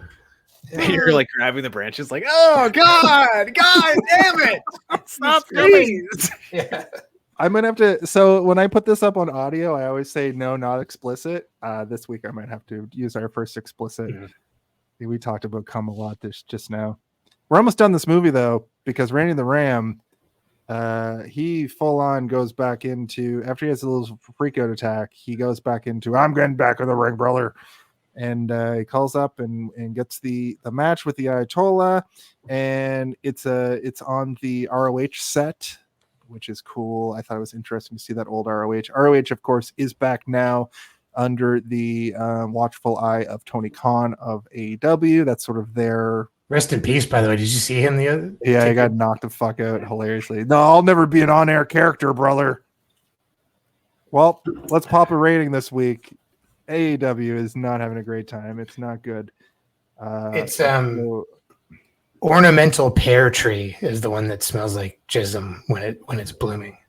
Yeah. I still It don't. looks like When I this. asked Jason what it smells like, he said it smells. Here's what like, it looks like. He said it smells like bleach and cum, and I'm like, but how can the smell of cum also include the smell of cum? That doesn't make Think sense. about it. Come in your hand and smell it. Okay. Does Right he carry now. around You know what, foreskin I in a can tell plastic you I've bag never like done onion that. rings or a paper bag like onion rings? Also, it's like any other bodily fluid. It probably Linden trees. Yeah, that's it. person. Yeah, linden trees. Good call. I knew it was an ornamental pear. I'm sorry. I Pear sounds like a definitely. wrestler name to me. No. Call him Earlier the on, ornamental Miyagi was pear. like, Yeah, or his Miyagi had a valet, moment- Miyagi had a moment where he said that like that some conversation we had could have been used on the Patreon if we ever make one. This is content that Jake, please come back on our show all the time because this has been. I'm having fun. I'll come back. We do have to finish this movie, but we have so many people commenting tonight. It's been a veritable smorgasbord of commenters. I love it. Oh, Steve, go ahead. Sorry. Smells like an ornamental pair of nuts. Is a good thing to say. I think it's funny. How come nobody ever does this with the belt? This is how people should hold it. Agreed. Anyway. So he has a little freak out attack and he decides to become a wrestler again against the wishes of the doctor, who said, you know what you should do? Not do the Randy the Ram move. And during this match, he gets there, he's hanging on the back. We see Cesaro, aka Claudio Castagnoli, which was another wrestler who is a big famous wrestler right now, who was just starting out back then. He was around with Tyler Black, who is now Seth Rollins, huge wrestler. CM Punk would have been there at the time. Kevin Owens and Sami Zayn would have just been starting out at this era. It's crazy to see Claudio Castagnoli because you can actually clock the era of the locker room. That's why it affected me so much. And he has hair. His hair, this incredibly bald jacked man is not jacked or bald. Right. Which I always, just side tangent. You ever think about how Cesaro didn't look like Cesaro does now? He just looked like kind of a regular guy, like still 20 Swiss years ago. jabroni. Yeah, it's crazy. He had like those weird long sideburns and came out in like track Can you pants. guys please That's fucking weird. tell me, Okay, what does jabroni mean? This is a thing that I've heard since I was 10 years old. it's just I don't think it means anything. Does it's it just just mean like this I think it's just fucking wrestler talk. goofball, this fucking dickhead, this Might be Carney dildo, talk, this even. ding dong, this fuck bag. yeah. You got it. World Mind is correct. It does mean jobber. Like it is sort of like a change to the word jobber. Yeah, it's almost kind of kayfabe talk, jobber, jabroni. Yeah. It's fun to Foolish say. or contemptible person. That's true. Like that's what it literally means. Foolish or contemptible person. Okay. Who's then World Mind? Do I know that person? Dildo, that's the same thing as calling them They're nailing it. jabroni. Got it. World Mind is you Picture you looks were on familiar. Facebook during the But it's tiny. original Bums Trading Zone, Bums Wrestling Zone, or it's still called Bums. It's the Bums Wrestling Zone now. It's we all The bar were at the end of bums. my street, I call that the bums trading zone. You know, when I'm Oh, We should open a bar called Jabronis. jabronis. It's just a bunch of fucking dildos. Yeah.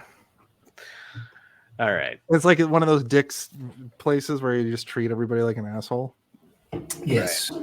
Yeah, that'd be funny. Jabronis. We could probably talk to The Rock. He's got lots of money. He could open it.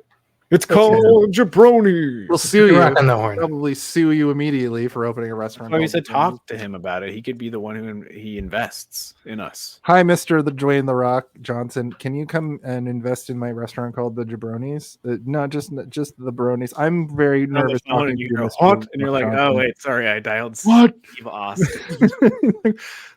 We're coming on 3 hours here, boys. Yep. Yeah. Okay. How long am I committed here?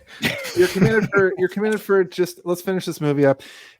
He basically gets in the ring. He wrestles the Ayatollah. He cuts a. Thanks for everything. I'm here for the promo. Pam shows up, tells him not to wrestle. She leaves. He's having a heart attack throughout this match. He does one final ram jam, and it's pretty ambiguous as to what happens, and that's Yeah. the end of the movie. If there's anything you want to add to that, add it now. If not, we can go into the last couple of segments. We did kind of talk about all this throughout the episode. Was he dead the whole time? Maybe that's cause for discussion. But you're right. We are coming up on 3 hours. You're absolutely correct. Sorry. Well, I get you it. know what I think.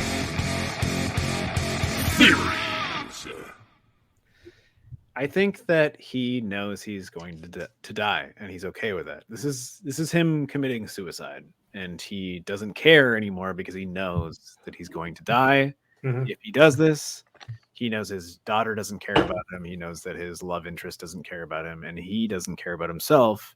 And more importantly, he knows that the world doesn't care about him. And in his last speech, the speech he gives to the people around him, it's pretty heart-wrenching when you read between the lines, where he's giving them a love letter to them and finishing it off and being like, I'm probably gonna die here, so like let's just go out with a bang. And the bang is my heart exploding inside of my chest. It's kind of funny, Steve. Every like wrestling show that I go to lately, there's always a speech like that at the end, like after the match. It's almost like the show's not over until somebody gives a heartfelt speech about how, like, you people here are the reason. Like, you have to give a big thank you speech to the passionate fans. Yeah, it's interesting to see him do it before the match. I think if he doesn't die after this Ram Jam, he's gonna do another Ram Jam tomorrow and die from that Ram Jam. Or he's Ram Jamming. he's not going to stop Ram Jamming until yeah. there's no more Or jams. he Rams to jam. can't do the Ram Jam because he almost dies again on this, and then has to work indie shows and do progressively less work like most wrestlers do.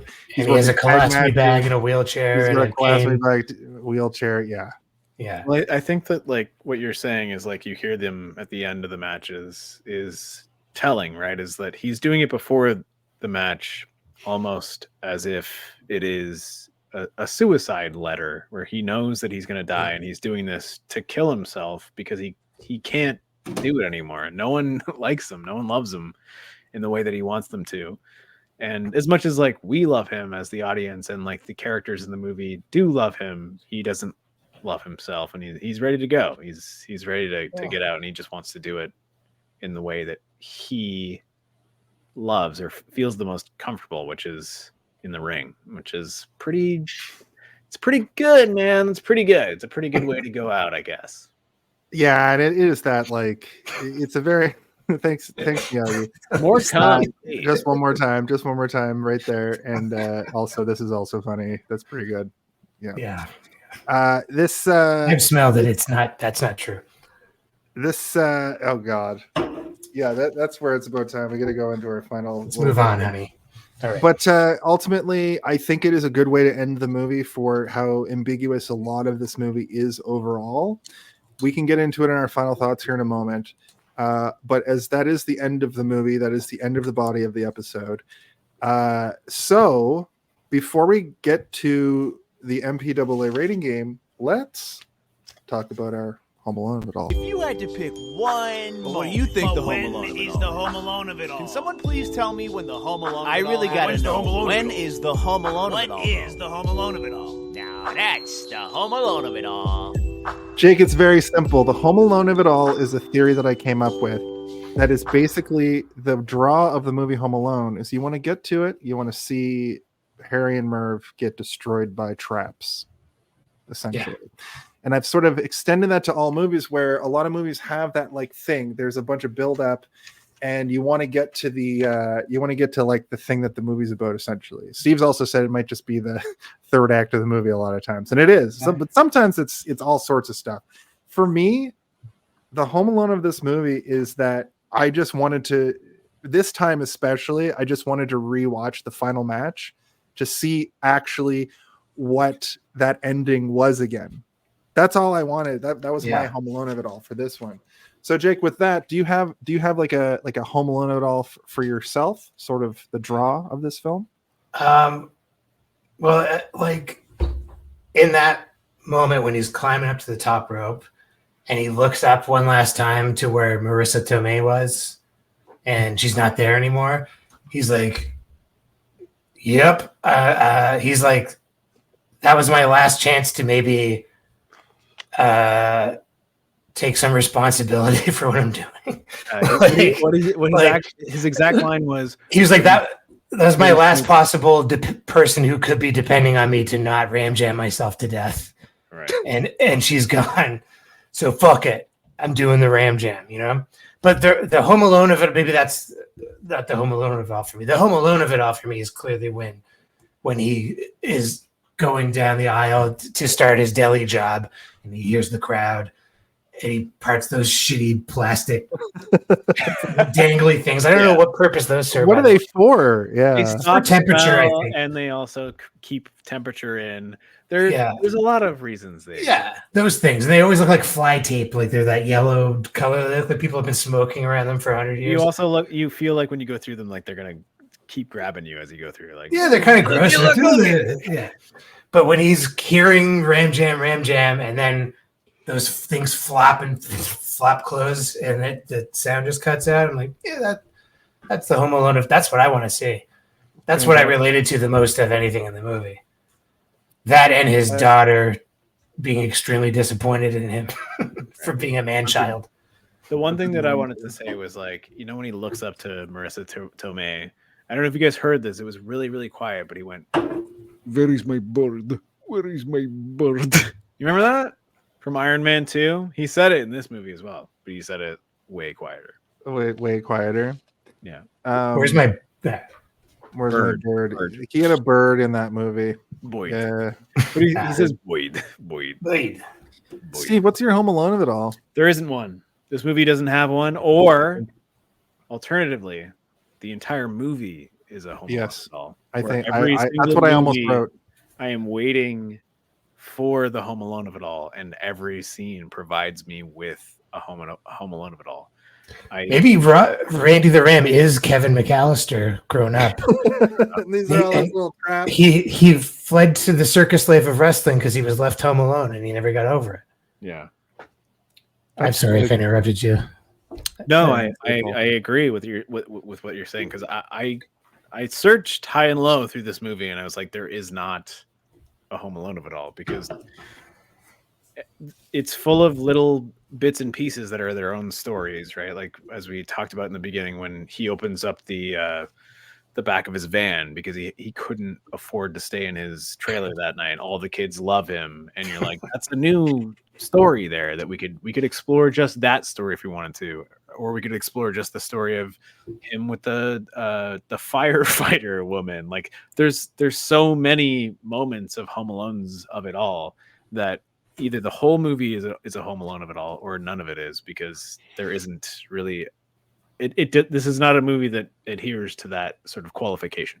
And that's just the kind of all or nothing thinking that has led Randy the Ram into the end of the movie. Yeah. Everybody loves me. Everybody hates me. I'm going to be okay. I'm not going to be okay. Yeah.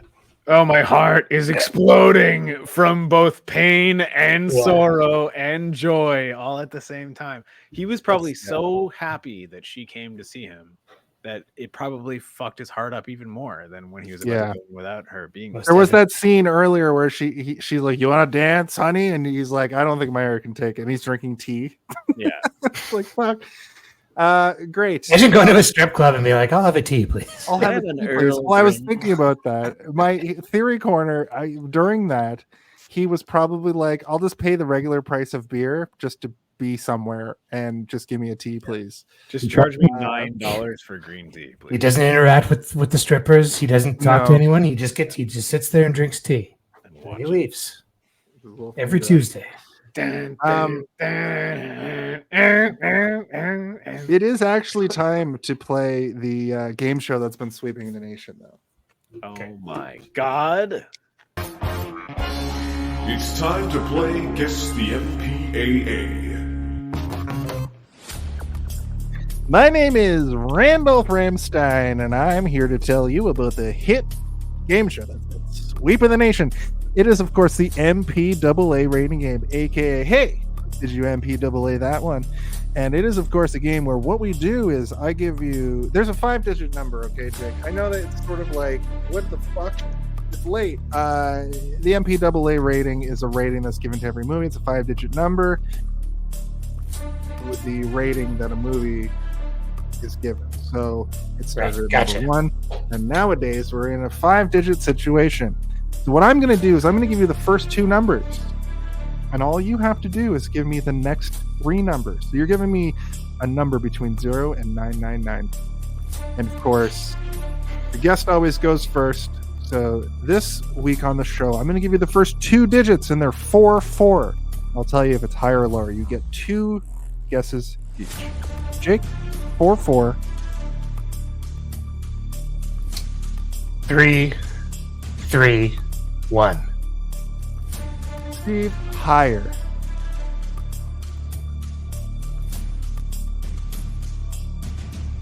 9, 1, 1.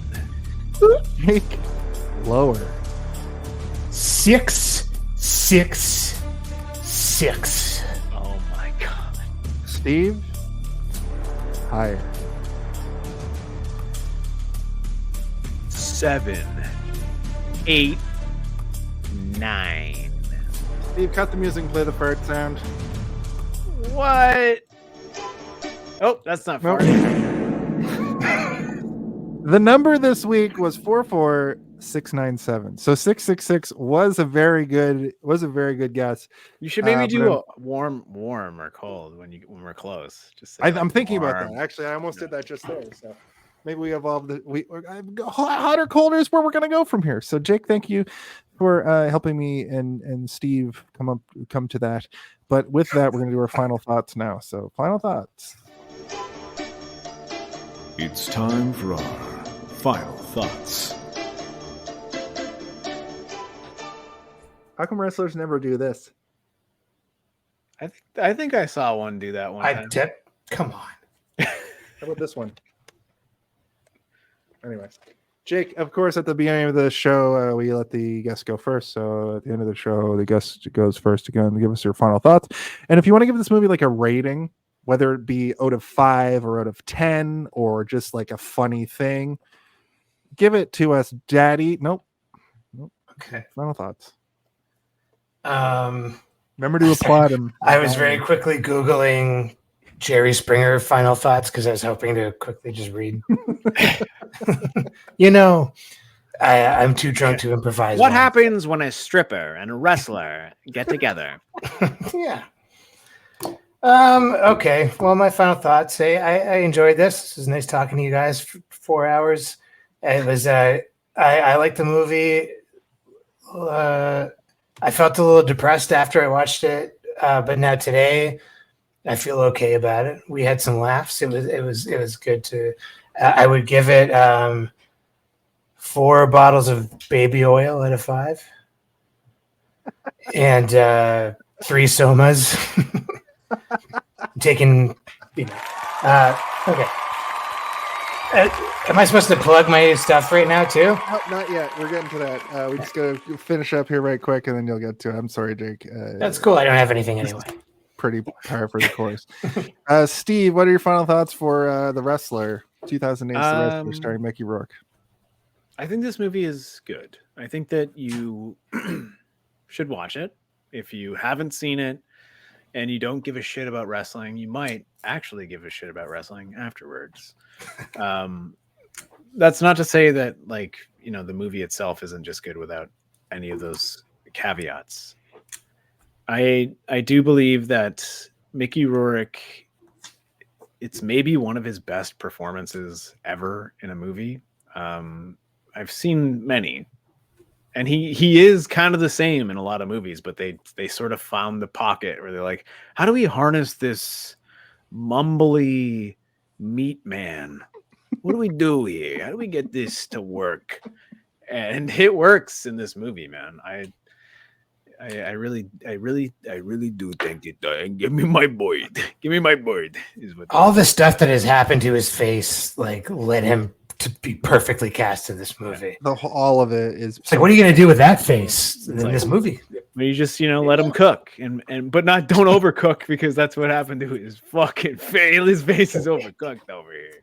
Yeah. No, I'm just kidding. He's also kind of like not unattractive in this movie. He's just kind of like frightening, where you're like, oh.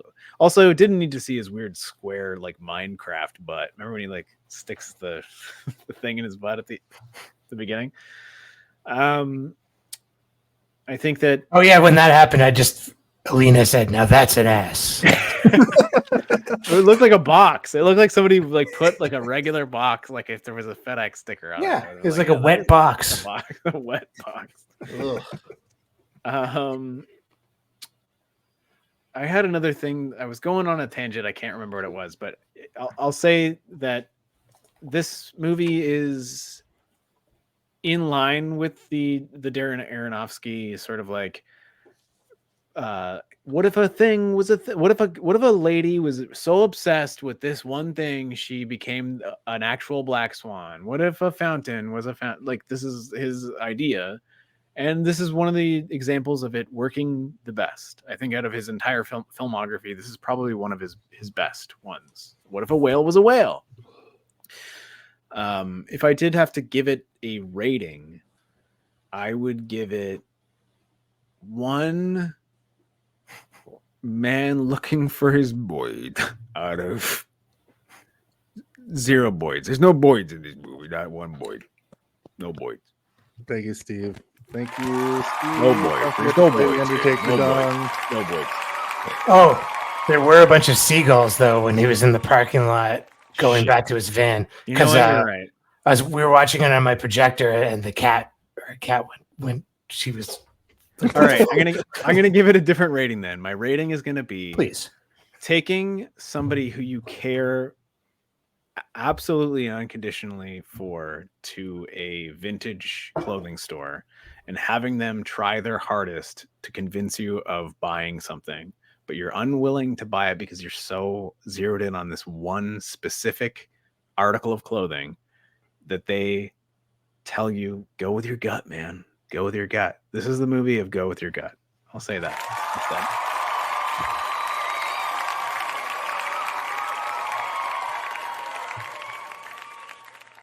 Boyd. Oh.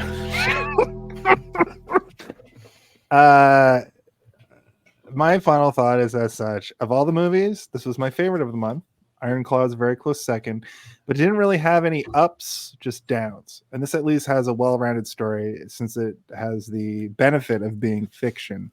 The 2 middle movies were straight garbage, though. So maybe if we had done Nacho Libre, I would have a different opinion overall for the month. Very well-made film. Mickey Rourke got to sort of act out his own life in wrestling form. I give this film a 4.3 out of 5. I also give this film, like, when you're backstage at a wrestling show and some fucking old grizzled veteran shambles over to you and tries to shake your hand, but it's a loose handshake, so you know you're going to be taken care of. Yeah, somebody cooked this guy's knuckles al dente. I give this movie a loose, little, tiny handshake. Yeah.